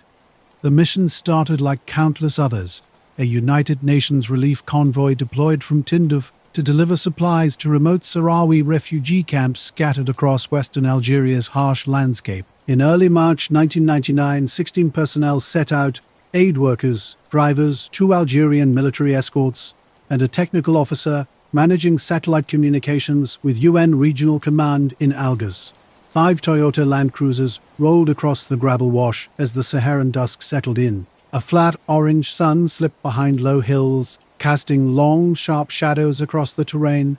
Dust clung to tires and curled into the air like smoke. The desert was losing its light, the sky fading to deep twilight. Marie Bouchard, a veteran medical officer with the UN High Commissioner for Refugees, led the convoy. She checked her clipboard and adjusted the radio dial. Static buzzed. She tapped her headset. Convoy check. Unit 5, come in. No reply. Only white noise. This wasn't normal. Their communications had been steady for the past 80 kilometers. She glanced in the rearview mirror, trying to spot the final vehicle, but dust obscured everything behind her. That's when she saw the shadow. It wasn't moving like a cloud or helicopter. It glided slowly, deliberately across the sky, blocking out the deepening twilight with impossible precision. A perfect black triangle broader than the entire convoy passed overhead without a sound. The radio went dead. The trucks rolled to a stop. The desert held its breath. Every aid worker knew the Western Sahara was always on edge. Conflict between Morocco and the Polisario front smoldered across the region like a buried fire. With clear skies, GPS guidance, and well-equipped vehicles, it should have been a textbook trip. But around 6:40 p.m., as the sun dipped beneath the jagged horizon, strange anomalies began to occur. First came the static over the radios. Not uncommon in desert regions. Magnetic disturbances, dry atmospheric pressure, but usually fleeting. This was different. This was the moment when silence and wonder gripped the community, and their world seemed briefly touched by the unknown. The convoy stood still, paralyzed not by fear, but by something deeper, an overwhelming sense of awe. Don Verhoeven, a Dutch logistics officer, would later describe a moment when the very air seemed to change. It wasn't about cold or temperature. It was as if something was watching through the windshield. At first, people thought it was a low cloud, but this was no ordinary formation. The object had sharp edges, descended without a sound, without thrust, without any mechanical movement, just a silent mass gliding overhead. Witnesses would later describe it as a black triangle, like a piece of the night sky sliding sideways. Hovering approximately 300 meters above, its exact dimensions were hard to pinpoint. Verhoeven estimated a span of 100 meters, though others claimed it was even larger. Whatever it was, it completely blocked the sky and continued moving. The 5 trucks halted, their drivers and support staff emerging, all seemingly stunned by an invisible presence. As the triangle coasted overhead, slowly rotating and moving southeast, it cast an impossibly symmetrical shadow on the ground. No engine noise, no sonic boom, not even the low hum of an aircraft disturbed the silence. It was as if nature itself had paused to allow its passage. Then the systems began to fail. Dashboard lights flickered out, radios went silent. Unit 5 sputtered and shut down completely. Its battery fully charged, but the starter refusing to engage. A field medic later wrote of feeling an inexplicable weight in his chest. Not pain, but pressure, like a vacuum had removed all noise and replaced it with a presence. Animals freeze when something's watching them, and the convoy mirrored that instinct. Some crouched by tires, others stood motionless beside vehicles. And then, as smoothly as it had arrived, the object drifted out of sight. It didn't accelerate or vanish. It simply blended back into the horizon and disappeared. Not about 48 hours after the encounter, team members began documenting their experiences independently. Dr. Bouchard wrote a detailed personal journal entry, later found among her private effects. Verhoeven created a PDF field log that was informally copied and shared among regional aid workers. Even Wen Diaz recorded an audio memo on a mini tape recorder that night, simply titled Desert March 99. What united their accounts wasn't just the object's silence, but a shared conviction that it was deliberately observing them. The object moved like a manta ray, wide, smooth, seemingly indifferent yet purposeful. Technical logs provided the only tangible evidence of its passage. When the convoy arrived at the checkpoint just after 7:30 p.m., the Algerian liaison officer asked why they were late. Initially, no one responded. Eventually, one driver simply stated, "We stopped for a while." They didn't report it, at least not formally. Field guidelines were unclear about unexplained aerial encounters, and filing a report could raise uncomfortable questions. Their primary focus remained mission security and humanitarian delivery. Roughly 10 minutes after the object passed, vehicle systems gradually returned to normal. Dashboard lights blinked back on, radios rebooted with sudden static, GPS units recalibrated, and Unit 5 restarted without intervention. No one spoke for the next 20 minutes. After the mission, convoy maintenance teams reviewed onboard vehicle data as part of standard protocol. 3 trucks showed identical readings. Each had recorded an engine-off duration of approximately 60 minutes at the same time. However, all eyewitnesses claimed the sighting lasted no more than 5 minutes. This 11-minute discrepancy raised significant concern. Nothing in the logs indicated power drain or system faults. Batteries were fine, electronics functional. It was as if time had passed in a pocket of lost continuity. GPS units also showed peculiar positional jumps. One vehicle logged itself 400 meters north of its actual stop point. Another briefly disappeared from coordinates, only to reappear seconds later. These irregularities were never formally investigated. Whispers about the triangle and the glider slowly filtered through the UN network, but no official inquiry followed. Not in 2000, a restricted report emerged from World Eyes on Peace, a Belgian non-profit detailing unusual atmospheric and aerial events during field deployments. Tinduf was a case study, heavily redacted, with Verhoeven's journal entries quoted anonymously. On the evening of March 22, 1999, a private aircraft flying through the Casablanca Fireflight Information Region reported a near miss with a dark mass over southwestern Algeria.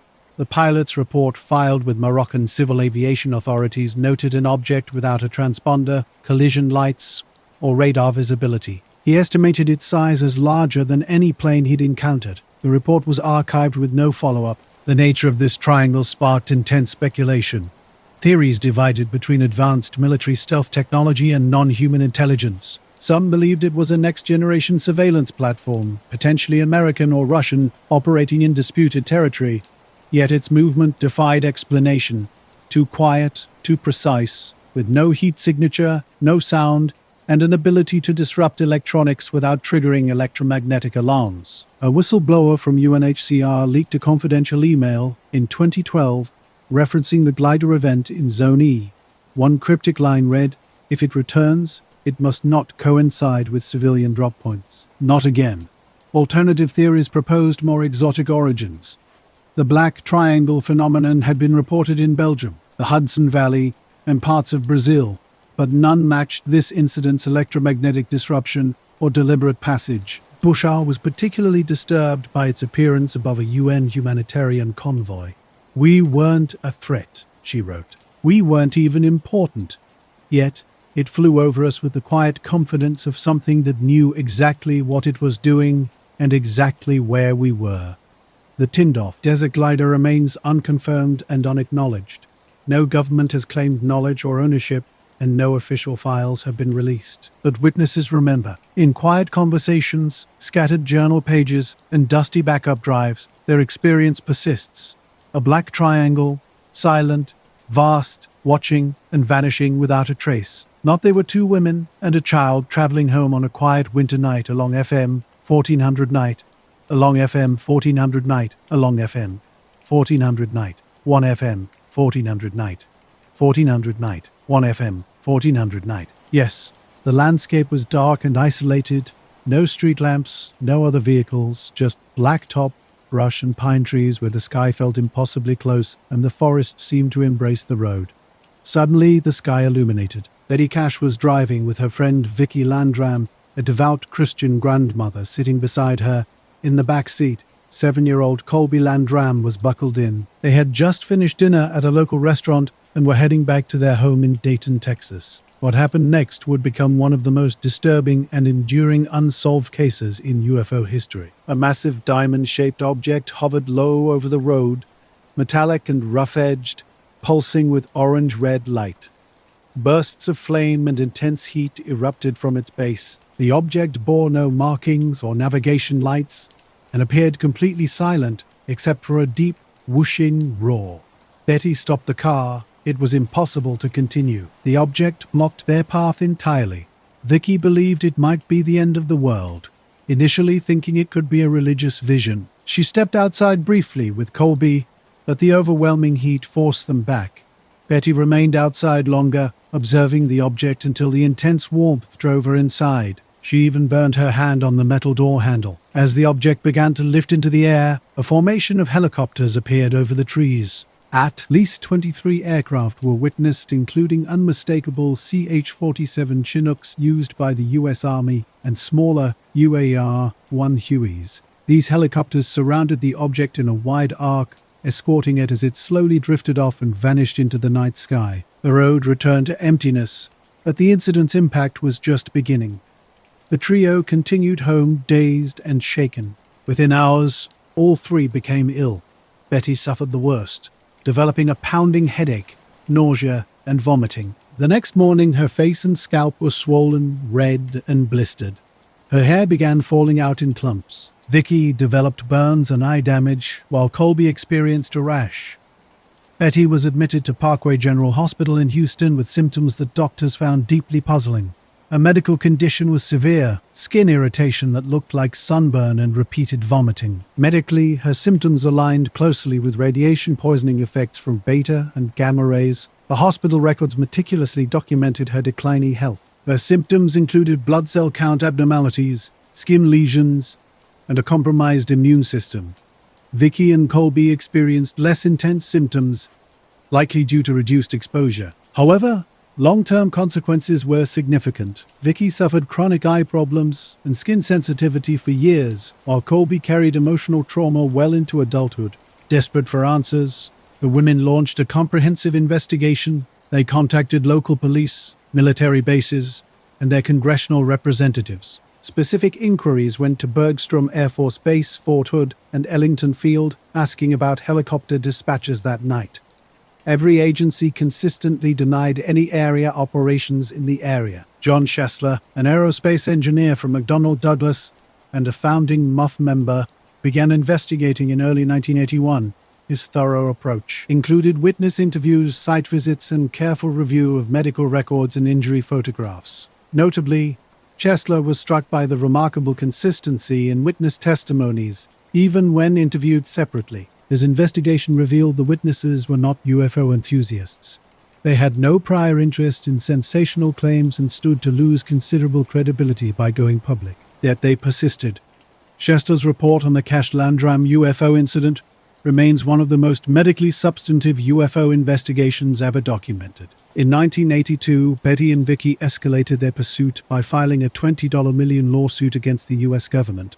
Their attorney, Peter Gersten, argued that the government had either deployed or failed to control a dangerous vehicle responsible for their injuries.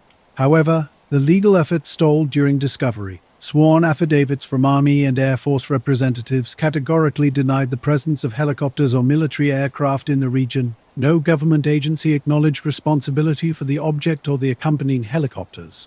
The Cash Landrum UFO incident became a prominent case in UFO research, sparking widespread public interest through television specials like Unsolved Mysteries, Strange But True, and Sightings. Despite a legal dismissal in 1986 due to the inability to prove government involvement, the case continued to captivate researchers and the public.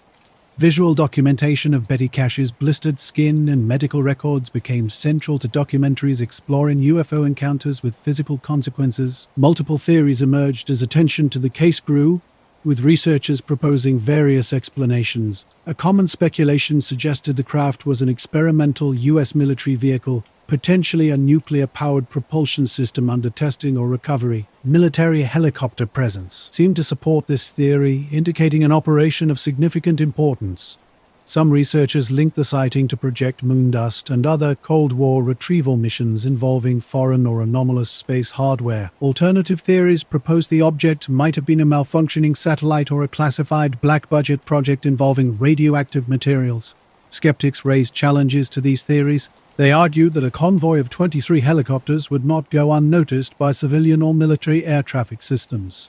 FAA records for the region showed no unusual activity, and no civilian reports of such a large helicopter group emerged from other locations that night. The object's specific characteristics defied explanation. Its radiation effects, heat emission, and structural design did not align with any known technology of the time. No U.S. aircraft in 1980 was diamond-shaped or possessed propulsion systems capable of causing the observed injuries. Long-term health consequences plagued Betty and Vicky in the years following the incident. Betty underwent multiple surgeries addressing gastrointestinal damage, skin, and eye issues. Vicky, previously healthy, developed cataracts, skin lesions, and vision loss. Both women maintained until their deaths that their experience was real and that the government was concealing the truth. Betty Cash passed away in 1998 at 69 years old. Vicky Landrum died in 2007. Their son Colby, now an adult, rarely discusses the case publicly but has never contradicted his earlier statements. Freedom of Information Act requests filed well into the 2000s continued to yield no conclusive evidence of military involvement. Night, 3 ordinary people encountered something extraordinary. 2 of them suffered permanent damage. The Cash Landrum case stands apart from other UFO encounters because of its unique combination of direct human suffering, long-term medical documentation, and military assets that remain unaccounted for. This isn't just another grainy video or sketchy witness drawing. The central evidence comes from actual hospitalization records and lab tests. It's one of the few UFO events that triggered legal action against the US government, and to this day, no official explanation has been given. The helicopters remain unidentified. The object was never seen again. Researchers and journalists have revisited the location over the years, but no additional clues have emerged. What remains is the profound human impact, and perhaps that's the part that still burns the most. Despite the severity of injuries, consistent testimony, and public documentation, the government's answer stays the same. We were not here. The case remains officially unsolved. No records of flight operations from nearby bases placed helicopters in the area. The evidence points to something beyond conventional explanation, a mysterious encounter that continues to challenge our understanding of what might exist beyond our known reality. Blue froze when he realized something was terribly wrong. His body had become a prison, refusing to respond no matter how hard he tried to move. Despite desperate attempts to flex his fingers, shift his head, or make a sound, nothing worked. The sensation felt like being trapped inside his own unresponsive form. Gradually, he became aware that the room had changed. A pale, white glow spread evenly across the walls and furniture, with no apparent source of light. In the corner stood 3 impossibly tall and thin figures with oversized heads and bottomless black eyes. They remained completely motionless, yet Blue felt their intense, wordless attention bearing down on him. A low hum began to pulse at the edge of his hearing. It wasn't coming from outside or inside the house. It seemed to originate from within Blue himself. The vibration grew more intense, making his teeth ache. Suddenly, without any voluntary movement, his body started to rise. He floated upward toward the ceiling, while the beings watched silently. When awareness returned, Blue found himself in an unfamiliar environment. A sterile room glowed from within, with walls radiating light. The air carried a sharp scent of ozone and antiseptic. Invisible forces pinned his arms and legs, and shadows moved just beyond his field of vision. Tall figures moved with precise, calculated movements. A metallic wand descended toward his face as the humming in his head erupted into a roaring sound that shook his jaw. Just before the instrument made contact, everything went silent. Blue woke in his own bed at 4:15 a.m., sheets twisted and damp. Disoriented, he stumbled to the bathroom and discovered something shocking. A razor-straight red line cut across his forearm, too precise to be accidental. A dark, circular bruise marked his thigh. He had no memory of how these injuries occurred. The following days brought escalating problems. Relentless headaches, nosebleeds, and extreme fatigue consumed him. Nights became unbearable, with every house creak or electronic hum triggering intense panic. Sleep meant risking another terrifying encounter. When Blue shared his experience with a friend, he was dismissed. Sleep paralysis, just a bad dream. But the physical marks told a different story. Desperate for answers, he turned to online research, discovering he wasn't alone in such experiences. Blue spoke about an inexplicable experience that haunted him. His Reddit post wasn't an attempt to convince anyone, but a personal testimony of what he believed happened. Some people sympathized, others mocked, and a few admitted to similar encounters they'd never shared before. Throughout his account, Blue remained calm. His goal was simply to document his experience. One detail he hesitantly revealed was a message that seemed to press into his thoughts during a glowing room encounter. "Don't fear, you will be returned." This communication felt neither kind nor cruel, but startlingly neutral, as if delivered by beings for whom human emotions were completely irrelevant. What truly disturbed Blue was the entity's complete detachment. They could have harmed him, but didn't. They could have explained themselves, but chose not to. Instead, they examined him, left marks on his body, and disappeared, leaving behind only unanswered questions. Today, Blue keeps the details private, fearing disbelief. Yet his Reddit post stands as a lone testimony, one man's account of a night when reality seemed to slip away. Without proof beyond his memory and physical scars, he felt compelled to share his story. In a similar vein, another Reddit user named Torah shared an extraordinary aviation encounter. During a routine commercial flight at 35,000 feet, with clear skies and perfect visibility, something unusual occurred. What started as a distant light near the aircraft's nose quickly became something more. Unlike typical flight observations of stars or other aircraft, this light behaved differently. It didn't twinkle or blink like standard navigation markers. Something about its movement and presence felt fundamentally wrong, challenging everything Torah understood about normal flight conditions. The encounter tested the limits of nerve and trust at a cruising altitude, transforming an otherwise unremarkable journey into an inexplicable moment that would likely haunt Torah for years to come. No, Torah's aircraft flew steady and unyielding. Something felt different, almost aware. As he nudged the controls slightly, the light craft responded, his movements aligned perfectly with the aircraft, maintaining their relative distance. Instinctive warning signals flashed in his mind. These weren't the literal cockpit alarms, but the deep intuition of a pilot who understands how skies typically behave. He methodically checked the instruments. No radar return, no transponder code, no traffic advisory from air traffic control. The sky was supposed to be clear, yet something was out there, keeping pace. Minutes stretched with mounting tension. Suddenly, the object closed the gap with startling precision. What was once a distant speck transformed into a structured form, sliding to within an estimated 100 feet of the plane. In aviation terms, such proximity was terrifying. Even during military intercepts, aircraft rarely dare such closeness. But what unnerved Torah most was the complete silence. No turbulence, no wake, nothing to indicate physical air displacement. This UFO moved as if unbeholden to standard physics. Under the night sky, the shape defied easy description. A massive, dark form pulsed with traveling light. The glow wasn't random but seemed patterned, deliberately controlled. His co-pilot sat rigid, hands hovering near the controls, both maintaining a fragile calm. An unspoken decision hung between them. Do not panic. Trust that the object meant no harm. For those moments, the airliner and UFO flew in silent formation. Torah would later admit feeling a strange sense of acknowledgement, as if the craft was consciously mirroring their movements. Without warning, the UFO abruptly broke away.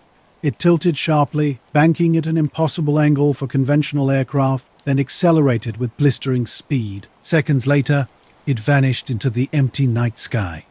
The cockpit remained eerily quiet, except for the engine's steady drone. Finally, one of them muttered, "Well, I guess we don't log that in the official notes." Nervous laughter followed, masking their shared recognition of something extraordinary. Torah insisted on documenting the encounter, at least privately. He recorded the account in his personal log, sharing it anonymously to protect his professional standing.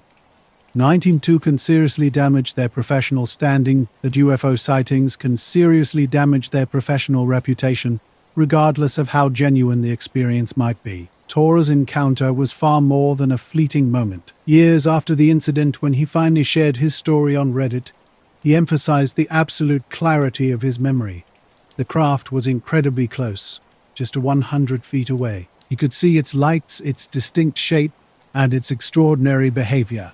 This was no illusion, and definitely not another aircraft. Something intelligent was controlling it. Reddit users responded with intense interest. Some were captivated by the incredible detail, calling it one of the most compelling pilot encounters ever shared online. Others tried to rationalize the experience. Was this advanced military technology? A secret drone test? Torah rejected these explanations outright. No human aircraft could maneuver like this, holding steady so close without wake, then accelerating in a way that defied known physics. For Torah, this wasn't just another spooky story. It was a defining moment in his flying career that fundamentally challenged his understanding of the skies he thought he knew so well. He still finds himself scanning from cockpits and passenger windows, half expecting that silent companion to slide back into formation. His Reddit post concluded with a profound reflection. At 35,000 feet, you feel like you've mastered the sky. But that night, I realized we're just guests here.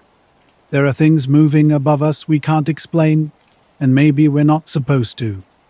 In 2023, another dramatic UFO account emerged from Arkansas. A Redditor using the handle slut_XX shared a remarkable story from the late 1980s.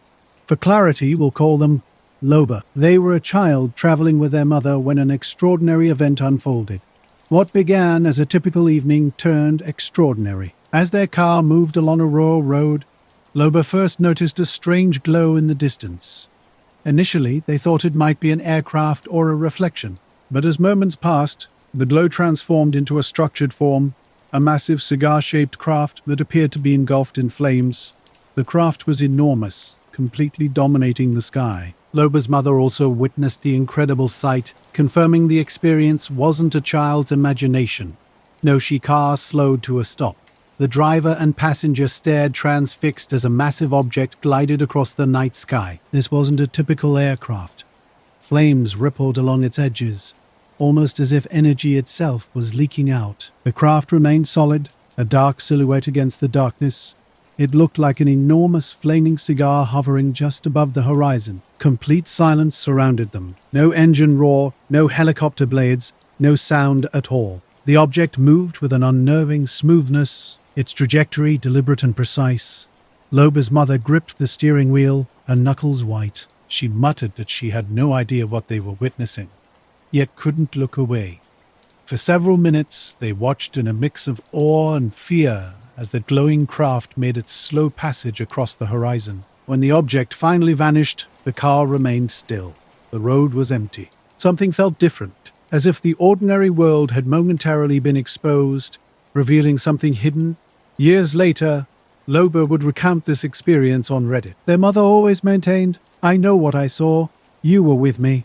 That wasn't an airplane. Other witnesses shared similar stories of glowing or cigar-shaped objects spotted over Arkansas and neighboring states. Some suggested meteors, others called it imagination. But Loba insisted the object was solid, structured, and moving with clear intelligence. This wasn't a falling star, they would say. This thing crossed the sky like it knew exactly where it was going.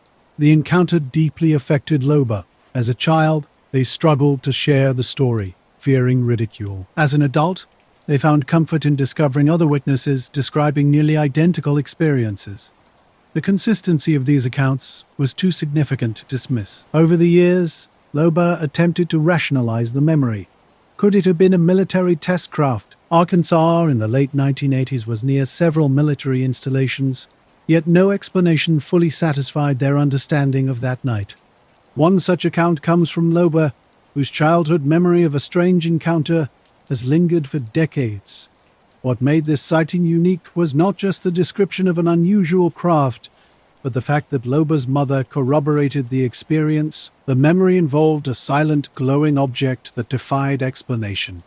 Elongated and bathed in a fire-like aura, the craft hovered in a way that seemed impossible for known aircraft. Other witnesses have described similar sightings, using terms like cigar ships or flame carriers to capture the essence of these mysterious aerial phenomena. Another compelling testimony comes from a Reddit user known as Swag, who shared a similarly remarkable encounter. Late one Friday night, Swag and friends were in the backyard when something extraordinary caught their attention high in the sky. What initially appeared to be distant lights soon revealed itself as something far more unusual. The craft Swag observed was massive, far larger than any conventional aircraft. Its most striking feature was an array of lights, dozens of them blinking and spinning in what seemed like deliberate patterns. A slow rotating orange-red glow surrounded the base, creating the impression of a vast mechanical object suspended silently above the earth. For Loba and Swag, these experiences shared a common thread. Both witnessed something that defied earthly explanation. As Loba pointedly stated, "I don't care if people believe me or not. I know what we saw. My mom knows what she saw, and it wasn't anything human. These accounts exist in the grey space of UFO encounters, vivid and unforgettable, yet lacking concrete proof. They remain powerful, personal testimonies that resonate with others who have looked up and seen something inexplicable in the night sky. Nightswag, my friend, stood motionless, transfixed by the unfolding spectacle. Blinking lights danced through a spectrum of colors, reds, greens, whites spinning in mesmerizing arcs, almost like a deliberate signal, yet an unsettling silence enveloped the scene. No jet roar, no propeller hum, no drone buzz, just complete quiet. An orange-red light beneath the object caught Swag's attention. Unlike a flickering flame, it rotated with mechanical precision, suggesting some immense energy source powering the craft. Later, Swag would describe the glow as resembling a steady, pulsing heart at the structure's center. The craft hung impossibly steady in the sky, defying its apparent size. Then, without warning, it shifted, not with the gradual movement of a turning aircraft, but with a sudden, deliberate jump across the horizon, as if space itself had folded between 2 points. Gasps broke the silence. "Did you just see that?" One friend muttered. Another shouted to grab a phone. But by the time someone reached for a camera, the craft was accelerating at a speed no human aircraft could match. Within seconds, the lights grew fainter, shrinking into the darkness. The entire encounter lasted barely 3 minutes, yet those minutes felt eternal. Swag and his friends knew they had witnessed something beyond earthly comprehension. The object's size, its impossible silence, the shifting light patterns, and the final burst of acceleration created a vision none could explain. Adrenaline surged through the group. Swag's hands trembled as he tried to process what they had seen. Disbelief quickly transformed into awe. That wasn't a plane. That wasn't a drone. What the hell was that? When Swag shared the story on Reddit, responses flooded in. Some suggested experimental military craft, atmospheric reflections, or satellites. Others admitted experiencing similar encounters, massive, silent objects, adorned with spinning, blinking lights. Many described the same rotating red-orange glow, lending an eerie familiarity to Swag's account. The encounter's brevity made it powerful. Long enough for everyone to register the extraordinary sight, yet short enough to leave them frustrated and questioning everything they thought they knew about technology and reality. Night forever etched in Edge's memory. At just 13 years old, he stepped outside near midnight, restless and unable to sleep. The air was cool and still, stars shining sharply above. An unusual silence blanketed everything. No distant cars, no insects humming, not even a soft wind stirring. As he looked up, something caught his eye above the garage roof. 3 brilliant white lights floating in a perfect triangular formation. These weren't blinking like aircraft navigation lamps, and they weren't moving like any conventional aircraft he knew. Similarly, Swag's experience echoed this sense of the extraordinary breaking through an ordinary night. He replayed the memory repeatedly, wishing he'd grabbed his phone faster, wishing he had proof. But in those crucial moments, his instincts told him only to watch, not to record. In his post, Swag described the craft as massive, miles away, with numerous blinking and spinning lights and a rotating orange/red light on the bottom, visible only when it shifted. He called it the weirdest thing he'd ever seen. The phrasing was casual, but the impact was profound. What made the testimony compelling was the multiple witnesses. Swag wasn't alone under the stars. Several friends stood beside him, eyes wide, sharing the same impossible view. That shared memory kept the experience unshakable. The encounter changed how Swag looked at the night sky. Before, stars were just stars, and planes were just planes. Now, every strange light raised questions. Was it human? Was it something else? Even without video, photo, or radar confirmation, Swag's post resonated with many readers. Sometimes the power of a sighting isn't in the evidence, but in the sincerity of the witness. And Swag's sincerity was unmistakable. The blinking craft appeared and disappeared in less than 3 minutes. Yet for Swag, the memory has lingered for years. A reminder that sometimes the universe reveals just enough to unsettle, then takes it away before answers can be found. The sky was punctuated by glowing points, like silent beacons. Beneath them, a shadowy structure seemed to connect these lights. Edge initially thought it might be a helicopter, but something felt off. No sound broke the stillness. No blade chops. No engine hums. Not even the rush of displaced air. Urgently, he woke his nephew and pulled him outside. The boy was groggy and irritated, but his expression shifted the moment he looked up. They stood side by side, watching the lights rotating slowly above the garage. This craft was massive and unnaturally still, almost as if intentionally revealing itself. One of the lights then did something impossible. It slid inward, vanishing momentarily before reappearing on the opposite side of the formation. The movement defied normal physics, like the object had folded or flipped its geometry in ways that shouldn't exist. "It could be a drone," the nephew whispered, though they both knew no drone in 99 could be this large. For several minutes, the triangular object hovered, turning gently. Then, without warning, it began to move. Not like an airplane taking off or a balloon drifting, but with a smooth, effortless glide. Seconds later, it slipped away, its lights shrinking until they disappeared beyond the treetops. The yard returned to silence, the stars unchanged. Frozen and speechless, Edge and his nephew eventually went back inside.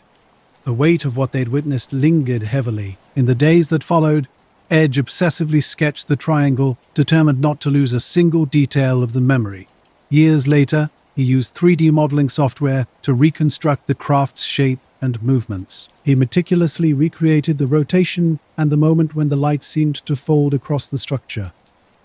The models only confirmed what he'd always known. This was something unexplainable. Some suggested it might have been a military test, given Missouri's proximity to Whiteman Air Force Base. Others speculated about the rumored TR-3B Black Manta, a supposed secret aircraft, but Edge knew what he had seen didn't match any known technological capabilities. 19 technological capabilities, 19 sound that would forever change one person's perception of the night sky. What began as an ordinary evening transformed into a pivotal moment when a triangular craft appeared, hovering silently overhead. For this individual, the experience transcended typical UFO theories. The sudden reconfiguration of lights and the massive silent presence defied explanation. Something fundamental shifted in their relationship with the sky. What was once predictable now bristled with unexpected potential. Decades later, the memory remained vivid. On Reddit, they shared a stark, unembellished account.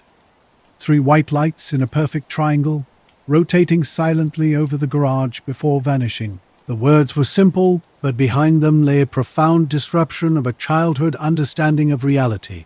Another user, known as Ash of the Midnight, detailed a more extended narrative of nighttime encounters. Their experiences weren't isolated incidents, but a pattern of increasingly unsettling events spanning months. Initially, the encounters seemed like ordinary nightmares.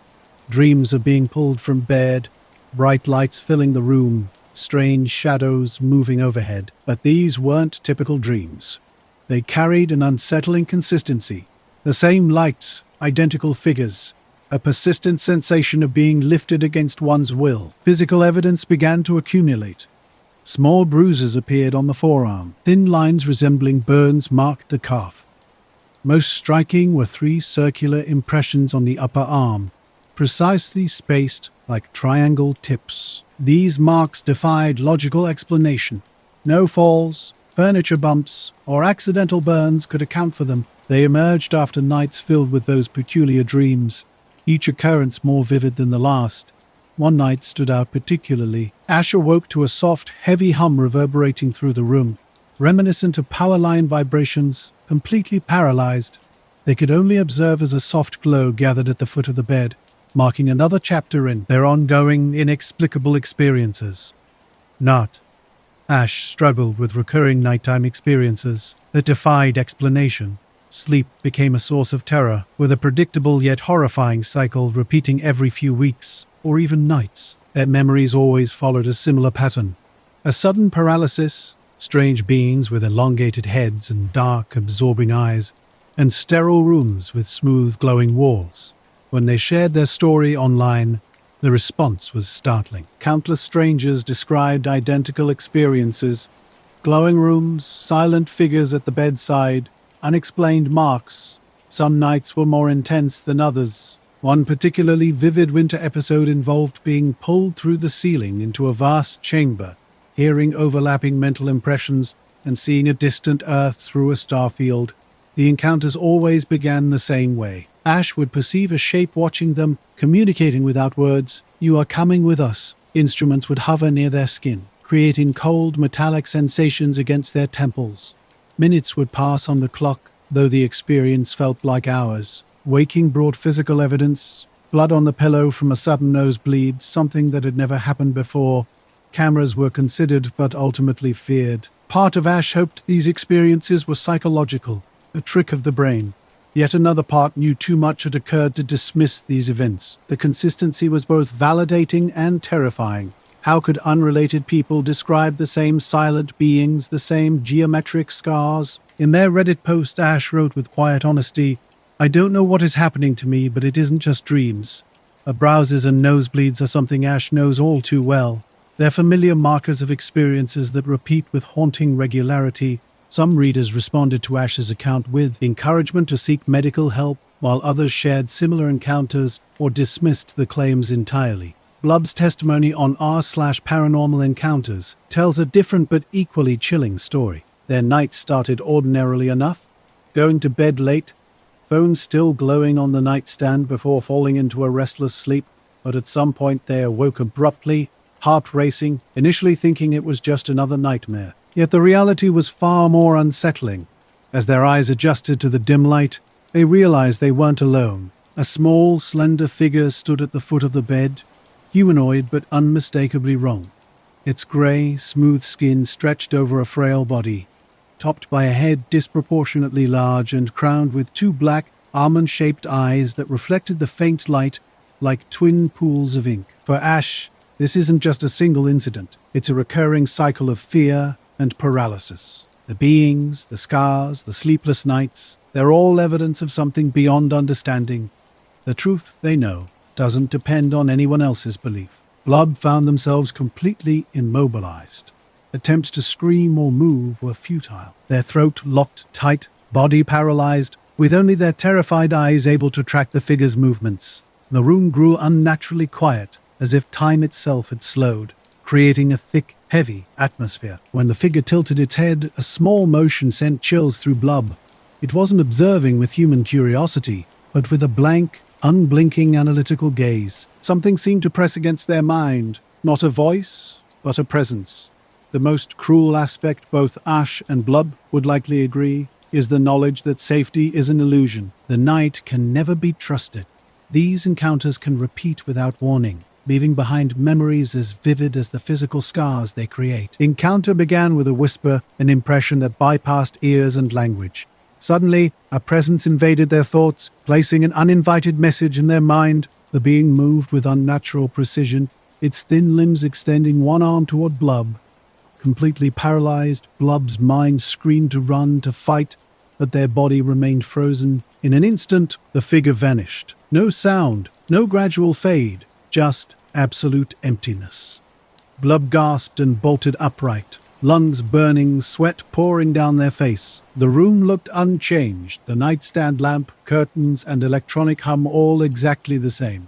But the presence was gone. The clock read, just after 3 a.m. sleep became a struggle in the days that followed.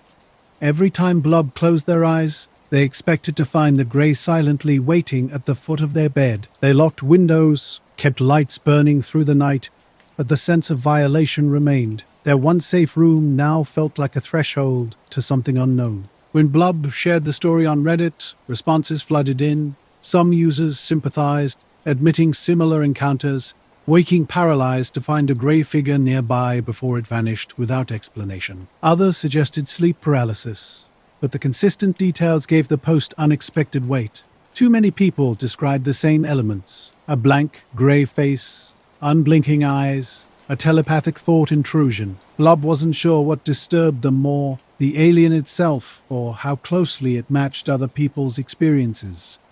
If this was just sleep paralysis, why did thousands see the same being? Why did so many recall the same silent stare, the same paralyzing fear? Reflecting on the event, Blub felt psychologically marked. "I don't know if it was real," they admitted, But I know what I saw, I know how it felt, and I'll never forget that face. The story left readers unsettled. UFOs in the distant sky feel abstract, even awe-inspiring.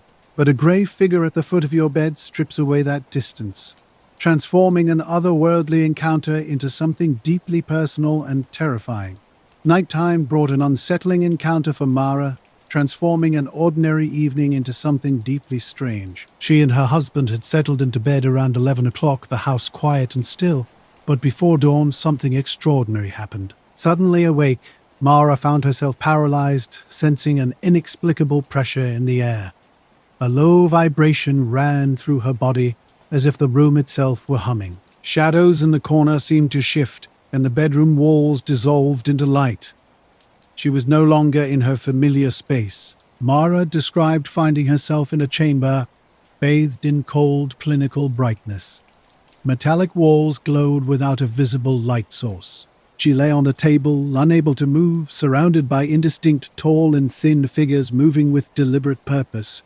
These shapes seemed to be conducting some kind of procedure. Instruments descended around her, long metallic objects unlike anything she recognized. She felt pressure against her skin, cold gel on her abdomen. One instrument pressed against her temples, sending a soundless pulse vibrating through her skull. She tried to scream, but no sound emerged. As suddenly as it began, she was back in her bed. The digital clock read 4:12 a.m. Her husband slept undisturbed beside her. The sheets were smooth, with no sign of struggle, yet Mara's heart raced, her body trembling with terror. The next morning she told her husband everything, details pouring out with desperate urgency. Her testimony blurred the line between dream and waking reality, leaving an indelible mark of an experience that seemed to peer far deeper than skin and bone. This wasn't just another story. It was a personal account shared on Reddit, a testimony that spoke to something immediate, invasive, and terrifyingly close. Like Blub's earlier encounter, it ended in silence, but the impression remained. Mara was unwavering in her conviction that something extraordinary had happened to her. What began as a mysterious incident quickly became a defining moment in her life.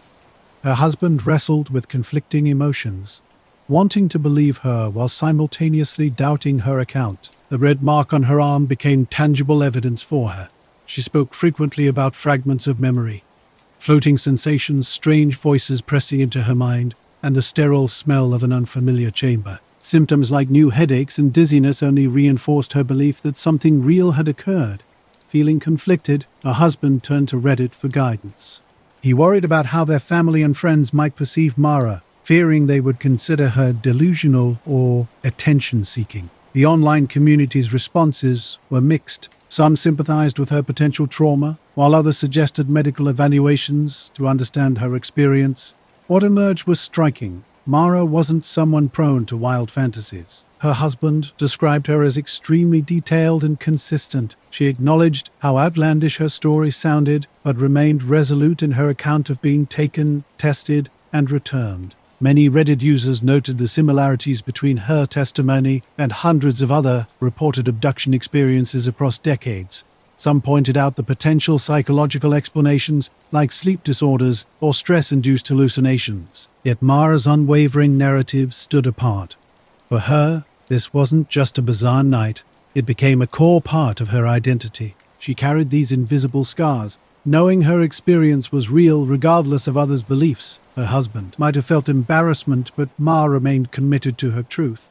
Her story represented more than just another unexplained encounter. It illustrated how such phenomena don't merely appear in the sky, but can intimately enter personal spaces, fundamentally altering individual experiences and perceptions.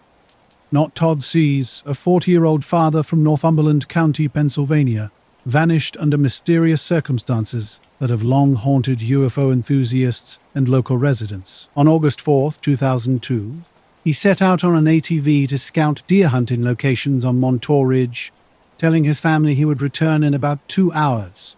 When Todd didn't come back, his wife grew worried and called for help. An extensive search began, with rescue teams, neighbors, and law enforcement combing the mountainside. His ATV was discovered abandoned near the ridge's summit, and search dogs initially picked up a trail before losing it. For nearly 2 days, no trace of Todd was found. On the second day, something extraordinary happened. His body was located in an area that had already been thoroughly searched multiple times. The condition of his remains sparked intense speculation and confusion. Reports suggested he was found wearing only underwear, as if hastily redressed, with skin showing unusual discoloration that seemed almost bloodless. What transformed this tragic disappearance into a UFO mystery were witness statements from the valley below. Multiple people claimed to have seen a bright disc-shaped object in the sky that morning. Some witnesses described even more compelling details. One spoke of a light beam connecting the ridge to the craft, while another reported seeing a human figure being drawn upward. The official report provided minimal details, ultimately listing the cause of death as undetermined. This lack of clarity, combined with the eyewitness accounts, ensured the case would become a persistent topic of discussion in UFO circles. For those familiar with the story, the most chilling aspect wasn't just the potential extraterrestrial connection, but the subsequent silence. The investigation seemed to stall quickly, with the family receiving little information about what might have happened to Todd. Mara's recounting of this story wasn't about distant lights or strange overhead shapes. It was about the profound unease of waking up and realizing that safety can be stripped away in an instant, leaving behind memories that defy complete understanding. In May 1967, near Falcon Lake in Manitoba, Canada, Stefan Michalak's encounter would become one of the most compelling stories in UFO lore. A Polish immigrant, mechanic, and amateur geologist, Michalak was known for his practical nature and regular mineral prospecting trips into the wilderness. The story's endurance stems from its lack of closure. A man left home for a morning ride and never returned. His ATV was found, his body recovered, but the space between those facts contains only speculation, rumor, and unsettling testimony fragments. Local newspapers provided only brief mentions of the search and recovery.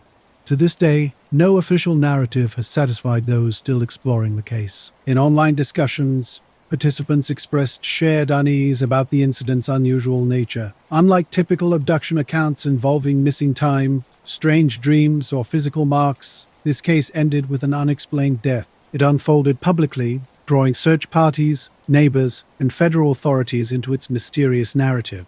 Instead of leaving a witness to tell the story, it left only questions. Theories about the incident vary widely. Some suggest a tragic medical event exaggerated by rumor. Others argue that the body's condition and witness sightings point to a UFO encounter gone wrong. Some believe the case's secrecy relates more to human agencies than extraterrestrial involvement. A Reddit user captured the case's haunting essence, stating, "If true, it's the scariest abduction case I've ever read. He didn't come back with scars or memories. He came back dead." For many who've heard the story, this blunt truth makes the Todd case one of the most disturbing entries in modern UFO documentation. Note A bizarre encounter unfolded when Michalak approached two oval objects descending toward a clearing. One remained suspended in the air while the other landed on a flat rock nearby. Clutching his sketchbook, he initially believed these were experimental military craft. The landed object was massive, disc-shaped and metallic, large enough to dwarf a car. Bright light spilled from seams along its hull, and Michalak reported hearing a hissing sound like escaping air. Drawing closer, he touched the craft and discovered the metal was scorching hot, burning through his glove tips. An opening revealed what seemed to be a control panel with glowing lights and shapes. He called out in multiple languages, English, Polish, and Russian, offering assistance, but received no response. Moments later, the opening sealed shut. The object rotated and expelled a blast of hot gas through a grid-like exhaust vent directly into Michalak's chest. The force knocked him to the ground, and intense heat seared through his clothing. As he scrambled backward, the craft lifted smoothly, rejoined the hovering object, and shot into the sky with incredible speed. Staggering back to camp, Michalak's shirt was scorched and his chest burned in a bizarre grid pattern matching the exhaust vent. Nauseous and disoriented, he eventually received medical help. Doctors confirmed radiation-like burns across his torso, and later photographs revealed a clear geometric mark imprinted on his skin. His symptoms progressively worsened. Weight loss, blinding headaches, and constant nausea plagued him. Investigators from Canadian and American agencies examined the site, discovering scorched vegetation and traces of radiation in the soil. The case remains challenging to dismiss. Michalak never altered his story, gaining nothing but pain and ridicule. Physical evidence, burns, soil samples, and radiation readings persisted. His son would later describe how the family lived with the story's stigma but never doubted his father's account. A Reddit user summed up the Falcon Lake case succinctly: "This one is hard to explain away. He had the burns. The doctors confirmed them. The soil was affected, Dublin, radioactive." His story never wavered. Canada knows no UFO case more documented or compelling than Falcon Lake. Unlike most abduction accounts built on hazy memories, this incident left concrete proof. A man was injured, his clothing scorched. The ground bore unexplained marks. Government agencies were left puzzled. Decades later, physical evidence stands alongside testimony. The combination of witness reliability and tangible proof creates a lingering mystery. This wasn't merely lights dancing across the sky. It was an encounter that etched itself permanently into both human experience and the physical landscape. In August 1966, near Mulangwe, in northern Rhodesia, now Zambia, Lake Tanganyika stretched silver blue under the morning sun. Fishing villages stirred early, their rhythms synced with the lake's pulse. Paddles dipped, nets lifted. Quiet conversations drifted across water's surface. John Mutter, a 34-year-old fisherman, was returning with his cousin Daniel after checking their gill nets. Something on the horizon caught his attention, first a fleeting reflection, then a sustained brightness low on the water. The lake was mirror-smooth, windless. John paused, paddle resting. The flash repeated, suggesting a solid shape catching sunlight. Daniel noticed too. Not a boat, he observed. An oval metallic object hovered just above the water's surface. No mast, no wake, no engine sound. They drifted, watching in silence. The object moved toward them, smooth, deliberate, no visible propulsion. As it approached, John gauged its length at around 20 feet, with a central dome-like rise. Sunlight played across its surface in a dull, silvery sheen unlike polished metal. A strange event unfolded on a quiet lake. John and Daniel were out fishing when they noticed an unusual object moving in the water. From about 200 meters away, they watched as it slowed and hovered, creating odd circular ripples spreading evenly across the water's surface. A faint, low hum hung just at the edge of their hearing. Suddenly, the object descended and touched the lake surface. The ripples intensified, but remained smooth, almost like the gentle landing of a leaf. The two men exchanged a wary glance, knowing they were witnessing something extraordinary. As they cautiously paddled closer, a sense of unease grew between them. When they were still 100 meters away, the hum's pitch suddenly rose. The object lifted vertically, climbing to around 30 meters before sharply angling upward and accelerating away at incredible speed. Within seconds, it vanished. As the sound faded, they noticed something peculiar about the water. The circular ripples continued to spread, but the center looked unusually clear, as if something had pushed aside the silt and left a distinct column beneath the surface. Word of the incident spread quickly. Other fishermen along the shore had caught glimpses of the event, mostly seeing its final moments of hovering or rapid departure. By that afternoon, local police in Malongu were notified. Sergeant Elias Chanda took statements from John and Daniel, creating detailed sketches based on their descriptions. The report was typed in triplicate, one copy kept locally, another sent to the provincial office in Kasama, and a third forwarded to Lusaka. A week later, two officials from the Northern Rhodesian Department of Civil Aviation arrived. They quietly introduced themselves, reviewed the police file, and conducted interviews with John, Daniel, and 3 other fishermen who had witnessed the object from a distance. The officials also visited the specific lake location, but revealed no conclusions before departing. In October, a short memorandum about the Mupalungu incident was sent to the British Colonial Office in London. The declassified archives later showed the memo described the witnesses as credible, experienced watermen and the object as unidentified. The remote shores of Lake Tingana had long been home to fishermen who read water and sky with expert eyes. In the mid-1970s, a passing research moment would resurrect a forgotten encounter from years before. John, a local who had spent his lifetime understanding lake rhythms, had witnessed something inexplicable. Unlike typical gossip, villagers spoke of the event with quiet restraint, Younger men might joke about skyboats and spirits, but those who actually saw the object described it without embellishment. Months passed. Fishing patterns normalized. Memories began to blur. Yet for John, the experience remained etched in his understanding of the lake's mysterious nature. A visiting South African researcher, examining police archives in Kasama, discovered an old file. When he located John near Mapalongu, the fisherman's recollection remained startlingly consistent.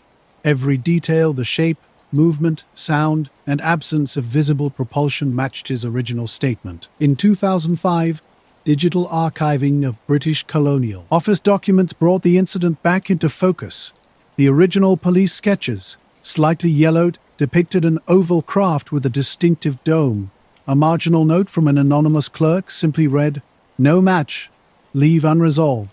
This Lake Tanganyika sighting never became headline news. It remained a quiet footnote, known primarily to dedicated researchers. Yet it stands as one of the few African UFO cases from that era documented through both local testimonies and official channels. For those familiar with the lake, the notion of something silently appearing over its waters leaving nothing but memory carries a profound resonance. The fishermen who witnessed the event never sought attention. They simply shared their experience and left further investigation to officials. Decades later, the lake remains unchanged. Morning light still dances on water surfaces, playing visual tricks. Somewhere in a locked cabinet, a manila folder preserves an unresolved account. Two fishermen, an unidentified craft, and a moment when Lake Tanganyika's familiar surface reflected something entirely unknown. General manager of the Great Falls Electric's baseball team was about to film routine promotional shots when something extraordinary caught his eye. A flash of light drew his attention upward, revealing two bright silvery discs moving smoothly across the Montana sky. Standing with his secretary Virginia, Mayana quickly swung his 16mm camera skyward. The objects flew in a precise formation from northwest to southeast, reflecting the afternoon sunlight. Before disappearing behind a grain elevator, he captured approximately 16 seconds of remarkable footage. The film became instantly significant in UFO research. Frame by frame, the recording showed two circular objects moving with an unusual consistency. They didn't resemble any known aerial vehicles, not planes, birds, or weather balloons. The steady sequence showed no signs of manipulation, making it one of the most compelling pieces of UFO evidence in American history. Local newspapers soon reported the sighting, and the U.S. Air Force swiftly took possession of the reel under Project Grudge, a precursor to Project Blue Book. Mariana later claimed that when the film was returned, several key frames, particularly those showing the most distinct view of the discs, were missing. This allegation raised immediate suspicions about potential tampering. The Air Force officially explained the objects as reflections from F-94 jet fighters in the area. However, UFO researchers and civilian analysts strongly contested this explanation. They argued that the objects' motion was too smooth, their reflectivity too consistent, and their shape too precise to be mere jet reflections. In subsequent years, the Great Falls UFO film became a landmark case in unidentified flying object research, continuing to spark debate about what Mariana truly captured that summer afternoon. The Great Falls UFO film remains a mystery decades after its creation. More than 70 years later, the footage continues to circulate, restored and digitized, as puzzling now as in 1950. The discs move steadily across the frame, unidentifiable, yet undeniably present. Multiple investigations examined the film over the years. In 1953, the Robertson panel, convened by the CIA, studied the footage but dismissed it as inconclusive. During the 1960s, the Condon Committee at the University of Colorado took another look. Their photographic experts made an intriguing discovery. The objects were not birds, balloons, or aircraft, and appeared anomalous. Despite expert analysis, the committee's final report downplayed the film's significance. For Mariana, the witness, the experience was frustrating. He maintained until his death that the film had been altered, insisting the missing frames would have revealed the discs in their clearest form. His secretary, Reneg, supported his account of the sighting and neither saw profit nor publicity. What makes the case enduring is not just the film, but the controversy surrounding it. Did the Air Force manipulate the reel to suppress evidence? Were the objects truly advanced craft, or simply reflections misinterpreted under unusual conditions? The absence of those early frames ensures the debate will never fully resolve. In Montana, the sighting became part of local identity. Great Falls residents took pride in producing one of the earliest and clearest UFO films. The footage was shown at community events, sparking debates between skeptics and believers. For many, the memory of that summer afternoon became a point of shared experience. The film occupies a rare space in UFO history. Unlike photographs easily dismissed as hoaxes, the continuous movement of objects makes them harder to explain away. Researchers continue to revisit the footage, slowing it down, stabilizing it with modern technology, always asking the same question: if these were jets, why do they look nothing like jets? For Mariana and Renee, it had been a sudden, extraordinary encounter they simply tried to document as best they could. Their straightforward approach adds another layer of credibility to a film that continues to challenge our understanding of what might have been witnessed that day. The Great Falls UFO film captures something enduring and unexplained, a mystery that persists through time. This 16-second recording has outlived its creator and survived into the digital age as an iconic piece of UFO evidence, confronting viewers with the same question that first startled Nick Mariana on that August afternoon. What exactly was moving through Montana's skies? The fall of 1966 saw an unusual surge of UFO reports across the Midwest. Farmers spoke of skylights, and local newspapers were filled with stories of strange sightings in Ohio and Michigan. But for Exit, Nebraska, one night would define their encounter in ways no one could have anticipated. On Highway 6, a patrol car roared through the darkness, red lights flashing. Officer Dale Spart gripped the wheel tightly, his partner leaning forward to track a glowing object overhead. What began as a routine evening transformed into an extraordinary pursuit when the lawman realized these weren't ordinary aircraft. The object defied explanation, dipping, hovering, and shooting forward with impossible speed. Witnesses described a chase spanning several counties, with the glowing craft leading the way. Sometimes it hung low over fields, casting pale light on farmhouses and silos. Other times it moved so quickly that the officers could barely keep it in view. Bright and almost metallic, the object remained completely silent despite its remarkable movements. Spart and his partner weren't alone. As the object led them eastward, other patrol cars joined the chase. Officers from nearby towns reported the same phenomenon: a luminous disc-shaped object that shifted from slow hovering to rapid acceleration. It seemed almost playful, sometimes slowing as if to be seen, then darting away as cars closed in. Radio logs from that night captured the mounting confusion. Dispatchers received overlapping calls from patrolmen in multiple jurisdictions, each confirming the same target. Civilian reports flooded in: farmers in fields, motorists pulling over, families pointing skyward, all witnessing something extraordinary. The chase became more than just an incident. It was a moment that challenged everything known about flight and perception, leaving those who experienced it with more questions than answers. In the end, it was less about explanation and more about the persistent mystery of what might exist beyond our understanding. The skies over Nebraska that night carried an object that defied classification. Its description remained strikingly consistent across multiple accounts. Law enforcement tracked a mysterious craft that glowed bright white with occasional red edges. Silent even at low altitudes, witnesses described its unusual movement, a slight wobble and tilting motion as it hovered. Officers estimated its size between a car and a small plane. The pursuit stretched across county lines, with strange electrical interference marking its path. One patrol car lost radio contact when the object passed overhead, while another deputy reported his headlights dimming as the craft hovered nearby. These details mirrored other UFO interference reports, lending an air of credibility to the encounter. As dawn broke, the glowing object rapidly ascended into the upper atmosphere, vanishing from sight. Exhausted officers regrouped, filing reports and trying to make sense of their extraordinary experience. Some found the night exhilarating, while others felt a deep unease about the unexplained encounter. News spread quickly. Local newspapers like the Lincoln Journal-Star and national outlets picked up the story, adding to the growing wave of UFO coverage in the mid-1960s. The small Nebraska farming communities seeing their sheriff's deputies described in print chasing a flying object seemed surreal.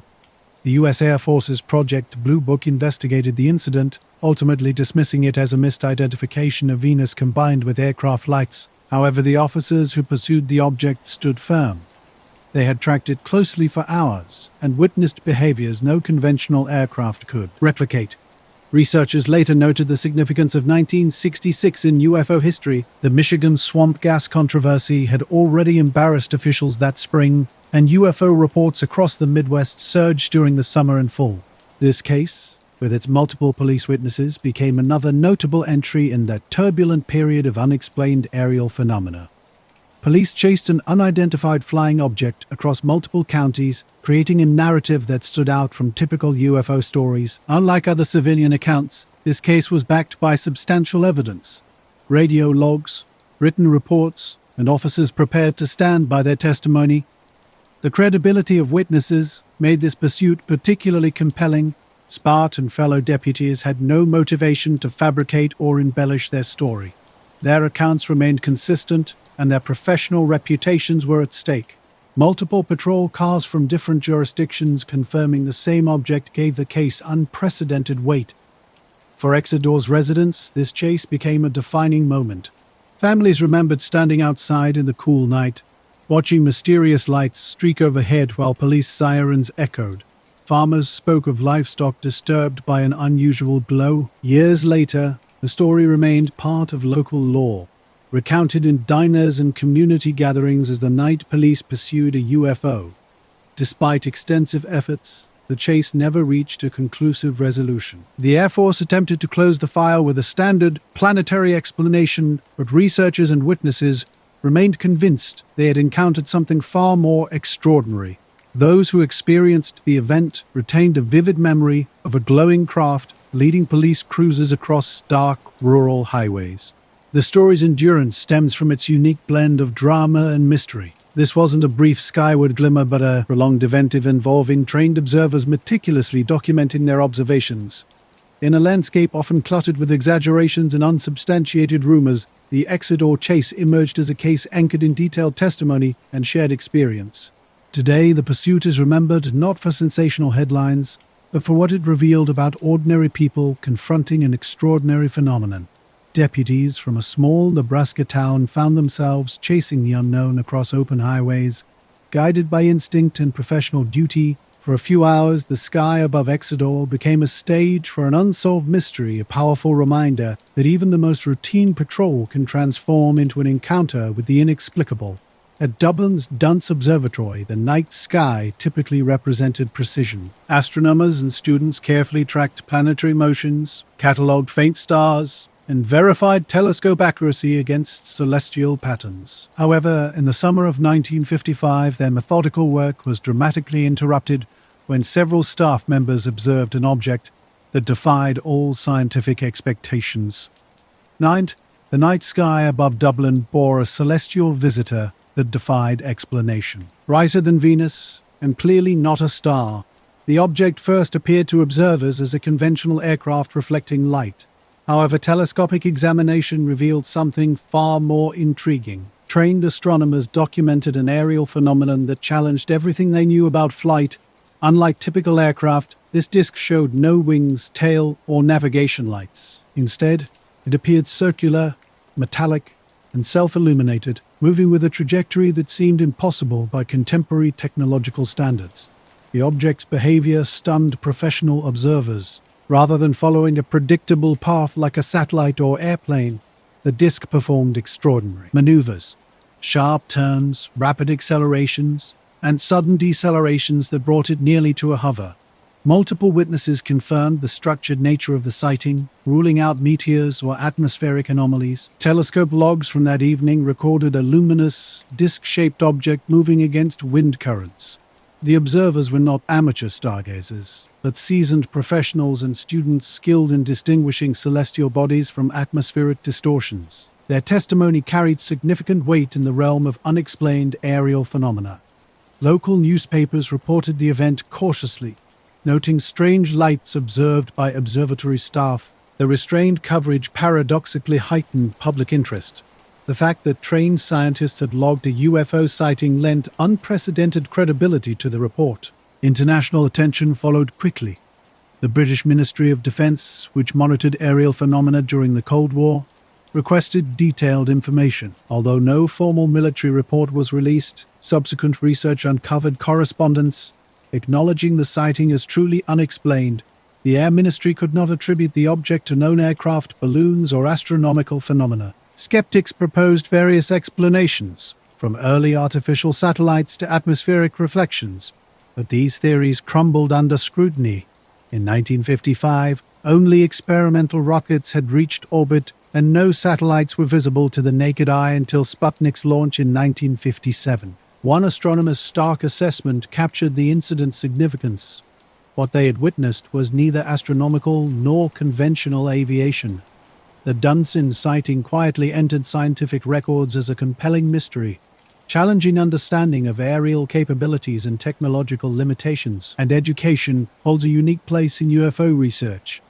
Unlike typical reports from farmers or motorists, this case carried significant scientific weight. Astronomers, trained to seek rational explanations, found themselves confronting something they could not classify. In 1955, the night sky presented an unexpected phenomenon. A luminous disk appeared, defying conventional understanding. The observatory team, using their sophisticated instruments, logged a structured aerial object moving in ways that challenged known flight principles. Their observations were careful and measured, yet unequivocal. The object was real and aerial. UFO reports were uncommon in Ireland compared to other European regions. However, the involvement of a national observatory gave this particular incident special significance. While it never achieved the widespread attention of events like the Leech Lights, it became a critical reference point in Irish UFO discussions. The incident demonstrates a rare moment where science itself became the witness. It did not prove extraterrestrial existence, nor did it provide physical evidence. Instead, it revealed something profound. Even the most disciplined observers, armed with advanced telescopes and training, can encounter the unexplained. For most visitors, the observatory's domes and telescopes symbolize scientific certainty. Yet for those familiar with its history, the 1955 event remains a powerful reminder that scientific understanding has limits. The Dunk UFO case stands as a testament to those moments when mystery intersects with rigorous observation, leaving more questions than answers. Today, Dunk Observatory continues its work, a silent guardian of both scientific knowledge and unexplained encounters. Not the quiet town of Lac suddenly found itself at the center of an extraordinary event. Scientists on campus were the first to notice something unusual in the night sky. Bright, steady lights moved with a precision that defied explanation. Between 15 and 30 objects glided silently overhead, immediately ruling out meteors or conventional aircraft. Residents quickly began sharing similar accounts. Families on porches, students and motorists all described the same phenomenon, glowing lights arcing across the sky. While some compared the formation to a flock of geese, the comparison fell short. These objects moved with an unnatural speed and brilliance that left witnesses stunned. Night after night, the mysterious lights returned. Entire neighborhoods gathered outside, united by a mix of wonder and fear. Children huddled close, neighbors whispered, and cars lined the roadside as people stared upward in collective amazement. The professors who first spotted the lights continued their careful observations, using binoculars to confirm their initial impressions. A breakthrough came on August 30th, 1951, when 18-year-old Carl Hart Jr. captured something remarkable. Using his Kodak camera, he photographed 5 successive images, showing luminous discs arranged in a precise V-shape. Hart sold the pictures to the Lac Avalanche Journal, and they quickly spread nationwide, eventually appearing in Life magazine. The photographs transformed the sighting from local curiosity to national sensation. For the first time, physical evidence supported the numerous eyewitness accounts. The credible scientists' testimony, combined with Hart's images, challenged conventional explanations and sparked widespread intrigue about what exactly had been traversing Locke's skies. The U.S. Air Force launched an investigation under Project Blue Book into a mysterious set of sightings that would captivate public imagination. The incident centered on photographs taken by Hart, which were meticulously analyzed and sparked intense debate. Skeptics challenged the authenticity of the images, but the negatives showed no signs of tampering. Witnesses included professors who observed luminous lights moving with impossible precision across the night sky. Through binoculars, they saw formations that defied explanation. No wings, no fluttering, no irregular motion that could be attributed to birds. The Air Force's official conclusion claimed the lights were simply birds reflecting the glow of newly installed mercury vapor streetlights, an explanation that satisfied almost no one. The timing of the sightings was crucial. In the early 1950s, Cold War tensions heightened American sensitivity to unexplained phenomena. While flying saucer reports had circulated since 1947, most were vague or easily dismissed. This case was different. Multiple nights of mass sightings, credible scientific witnesses, and photographic evidence that could be repeatedly examined. For the people of Latch, the experience was profound. Parents recalled children crying in fear as the lights swept overhead. Neighbors stood together in stunned silence, overwhelmed by what they witnessed. The professors, despite their scientific training, openly admitted seeing something extraordinary.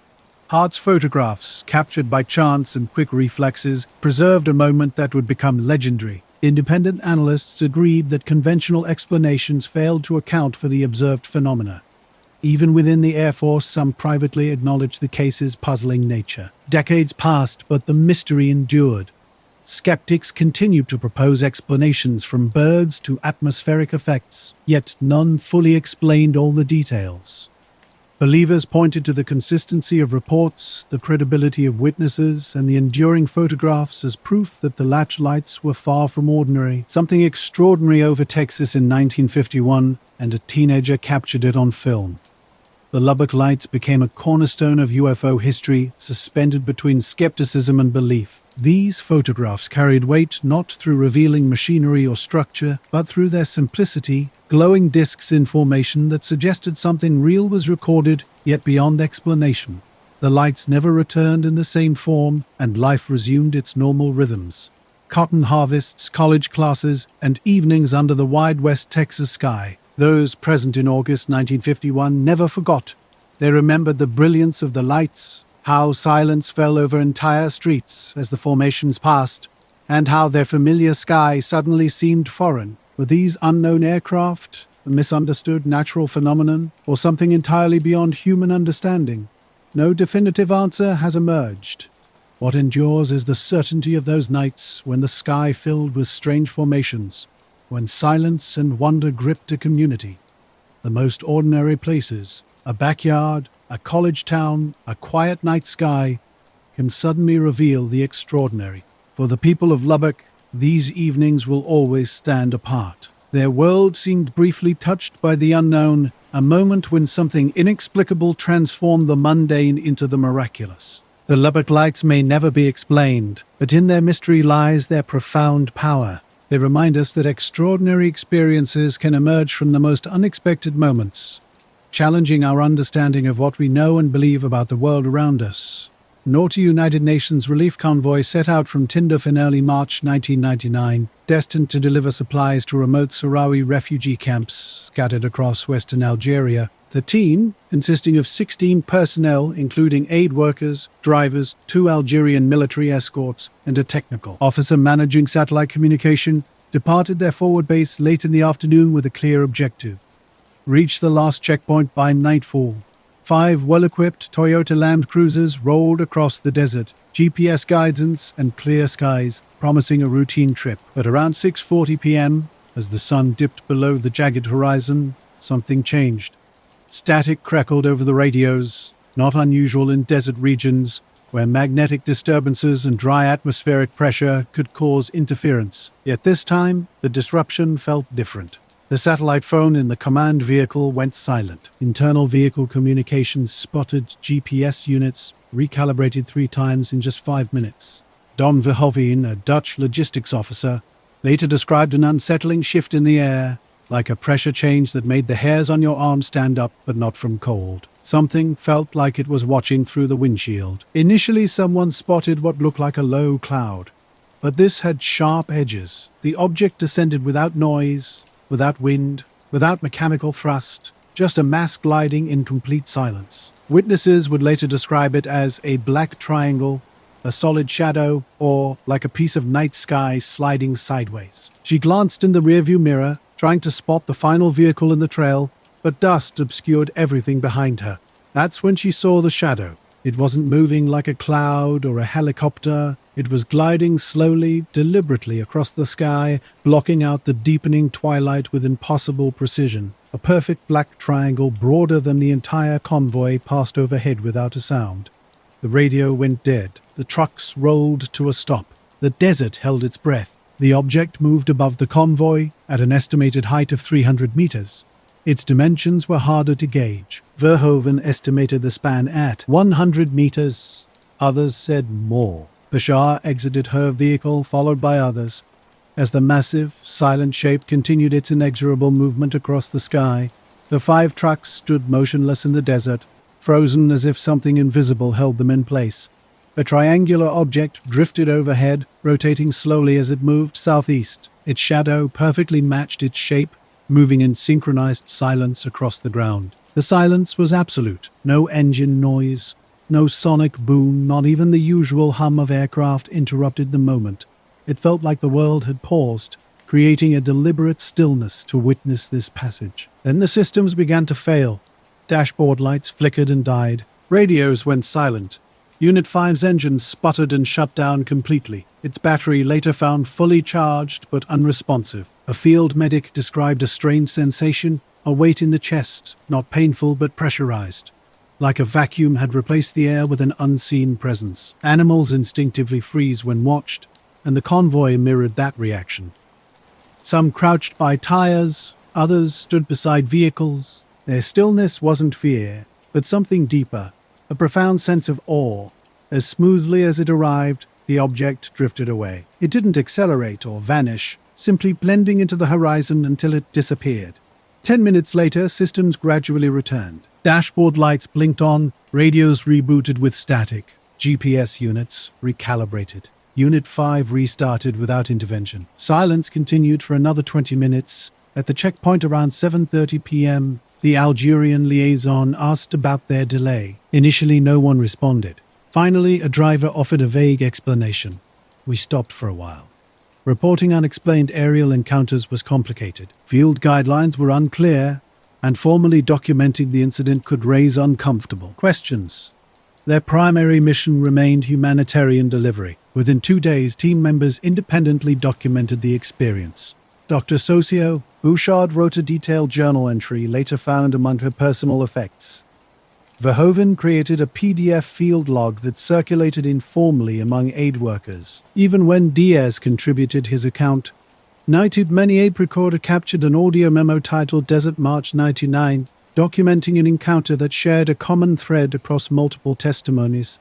What unified these accounts was not just the object's silence, but a deeper sense that it was observing them, passing overhead like a manta ray. Bouchard's description was wide and smooth, seemingly indifferent to the human presence below. Yet the movement wasn't aimless, it carried intent. Technical logs provided the only tangible evidence of anomalies. After mission completion, convoy maintenance teams followed standard protocol, reviewing onboard vehicle data. 3 trucks revealed identical readings, each recorded an engine-off duration of approximately 16 minutes simultaneously. However, eyewitnesses consistently claimed the sighting lasted no more than 5 minutes. This 11-minute discrepancy raised significant concerns. The logs showed no power drain or system faults. Batteries functioned normally. Electronics remained operational. It was as if time had slipped into a pocket of lost continuity. GPS units displayed further peculiarities. One vehicle logged itself 400 meters north of its actual stopping point. Another briefly disappeared from coordinates, only to reappear seconds later. These irregularities went uninvestigated. Whispers of the sighting slowly permeated the UN network, with a few regional directors hearing fragments, yet no formal inquiry emerged. In 2000, World Eyes on Peace, a Belgian non-profit, released a restricted report on unusual atmospheric and aerial events during field deployments. Tinduff appeared as a case study, heavily redacted. Verhoeven's journal entries were anonymously quoted. Satellite data was requested but never provided. A leaked email in 2012 added another layer. A UNHCR whistleblower shared a confidential exchange between mission coordinators referencing the glider in Zone E. One chilling line read, "If it returns, it must not coincide with civilian drop points. Not again." The pilot's report offered further intrigue. On the evening of March 22, 1999, a private aircraft flying through the Casablanca Flight Information Region reported a near miss with a dark mass over southwestern Algeria. Filed with Moroccan civil aviation authorities, the report noted the object had no transponder, no collision lights, and was undetectable by radar. The pilot estimated its size as larger than any plane he had ever seen. The report was archived with no subsequent documentation. Note: a mysterious black triangle captured the imagination of theorists worldwide. Some believed it represented a next-generation surveillance platform from American or Russian intelligence operating in disputed territories, yet its movements defied explanation. Too precise, too quiet. The craft produced no heat signature and made no sound. It could disrupt electronics at close range without triggering electromagnetic alarms. More exotic theories emerged, noting similar sightings in Belgium, the Hudson Valley, and Brazil.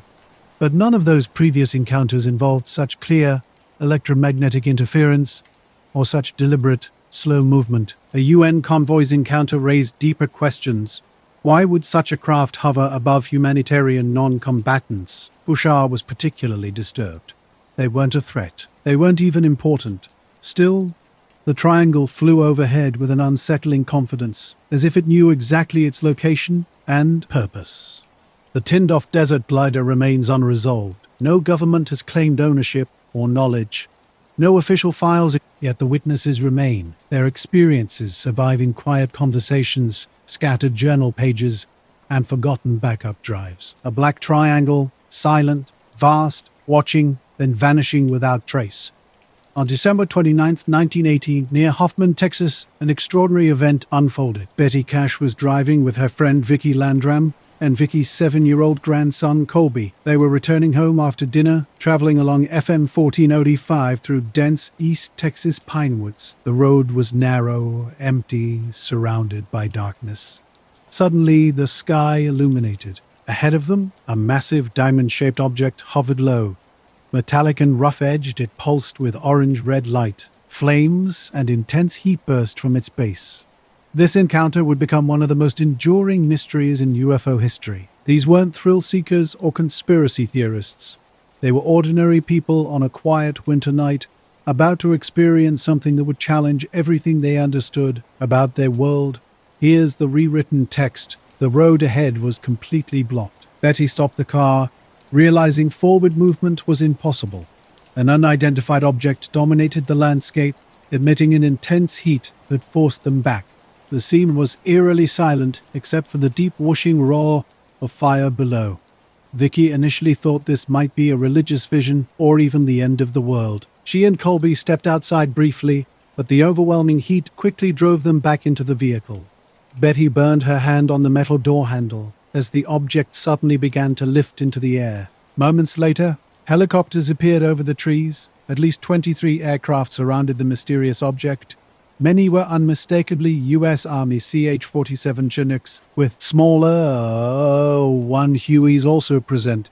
They flanked the object in a wide arc, escorting it as it slowly drifted away and vanished into the night sky. The aftermath was immediate and devastating.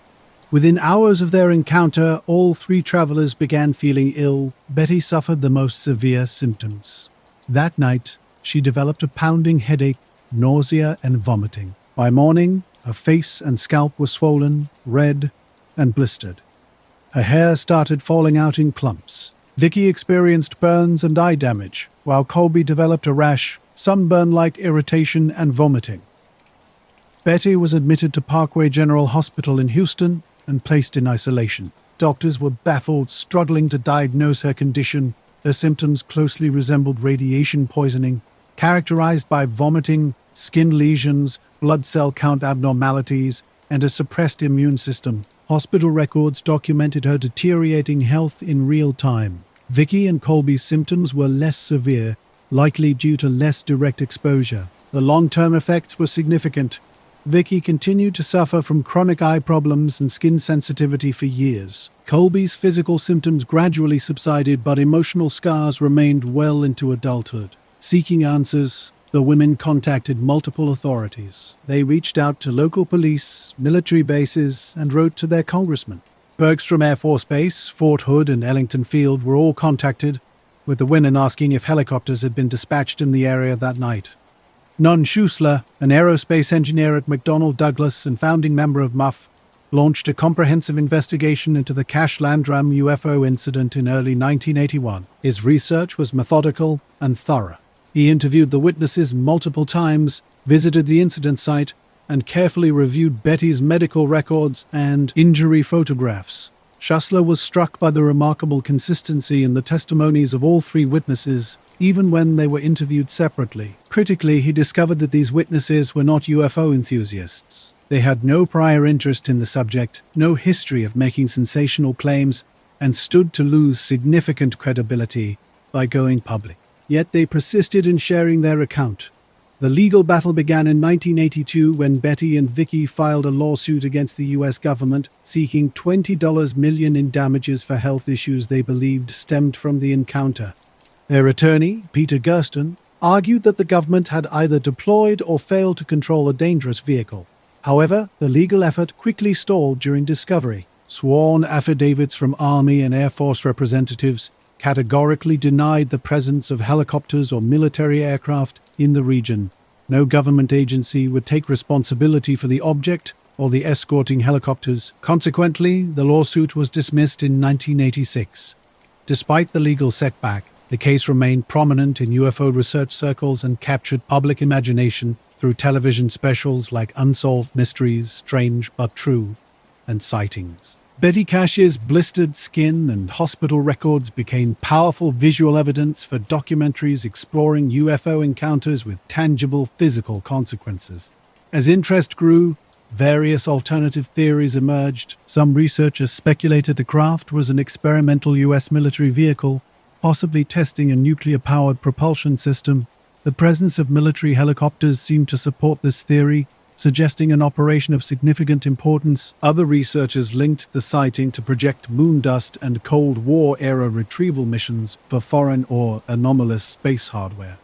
Some theorized the object was a malfunctioning satellite or a classified black-budget project involving radioactive material.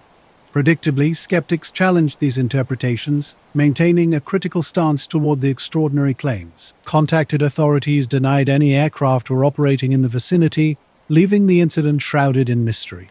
The Cash Landrum case stands out as a unique UFO encounter, distinguished by direct human suffering, extensive medical documentation, and unaccounted military assets. Unlike typical UFO reports based on grainy videos or sketchy drawings, this incident is substantiated by hospital records and lab tests. The night in question involved 23 helicopters that could not have gone unnoticed by civilian or military air traffic systems. Yet FAA records for the region showed nothing unusual, and no civilian sightings were reported from other locations that night. The possibility of a clandestine operation couldn't be ruled out, especially given that many black projects from the 1980s were only declassified decades later. The object's specific nature, its radiation effects, heat emission, and structural design did not match any known technology of the time. No aircraft in the U.S. inventory in 1980 was diamond-shaped or used propulsion systems that could cause the injuries sustained. Betty and Vicky continued to suffer long-term health consequences. Betty underwent multiple surgeries for gastrointestinal damage, skin, and eye issues. Vicky, previously healthy, developed cataracts, skin lesions, and vision loss. Both women maintained until their deaths that their experience was real and the government was concealing the truth. Betty Cash died in 1998 at age 69, while Vicky Landrum passed away in 2007. Their son Colby, now an adult, rarely discusses the case publicly, but has never contradicted his earlier statements. Freedom of Information Act requests filed well into the 2000s yielded no evidence of military involvement, and no records placed helicopters in the area. The case remains officially unsolved. The helicopters stay unidentified. The object was never seen again. Researchers and journalists revisiting the location have found no additional clues. Yet the human impact endures. 3 ordinary people encountered something extraordinary. 2 of them suffered permanent damage. And despite the severity of injuries, consistent testimony, and public documentation, the government's answer remains unchanged. We were not here. And perhaps that's the part that still burns the most. I apologize, but the text you've provided seems to be incomplete or contains significant typos. There's not enough coherent text to rewrite. Could you please provide the full, correctly typed script that you'd like me to restructure? No, I apologize, but the text you've provided appears to be a fragment and not a complete script or paragraph. Without the full context, I cannot rewrite it while preserving its original meaning. Could you provide the complete text you'd like me to rewrite?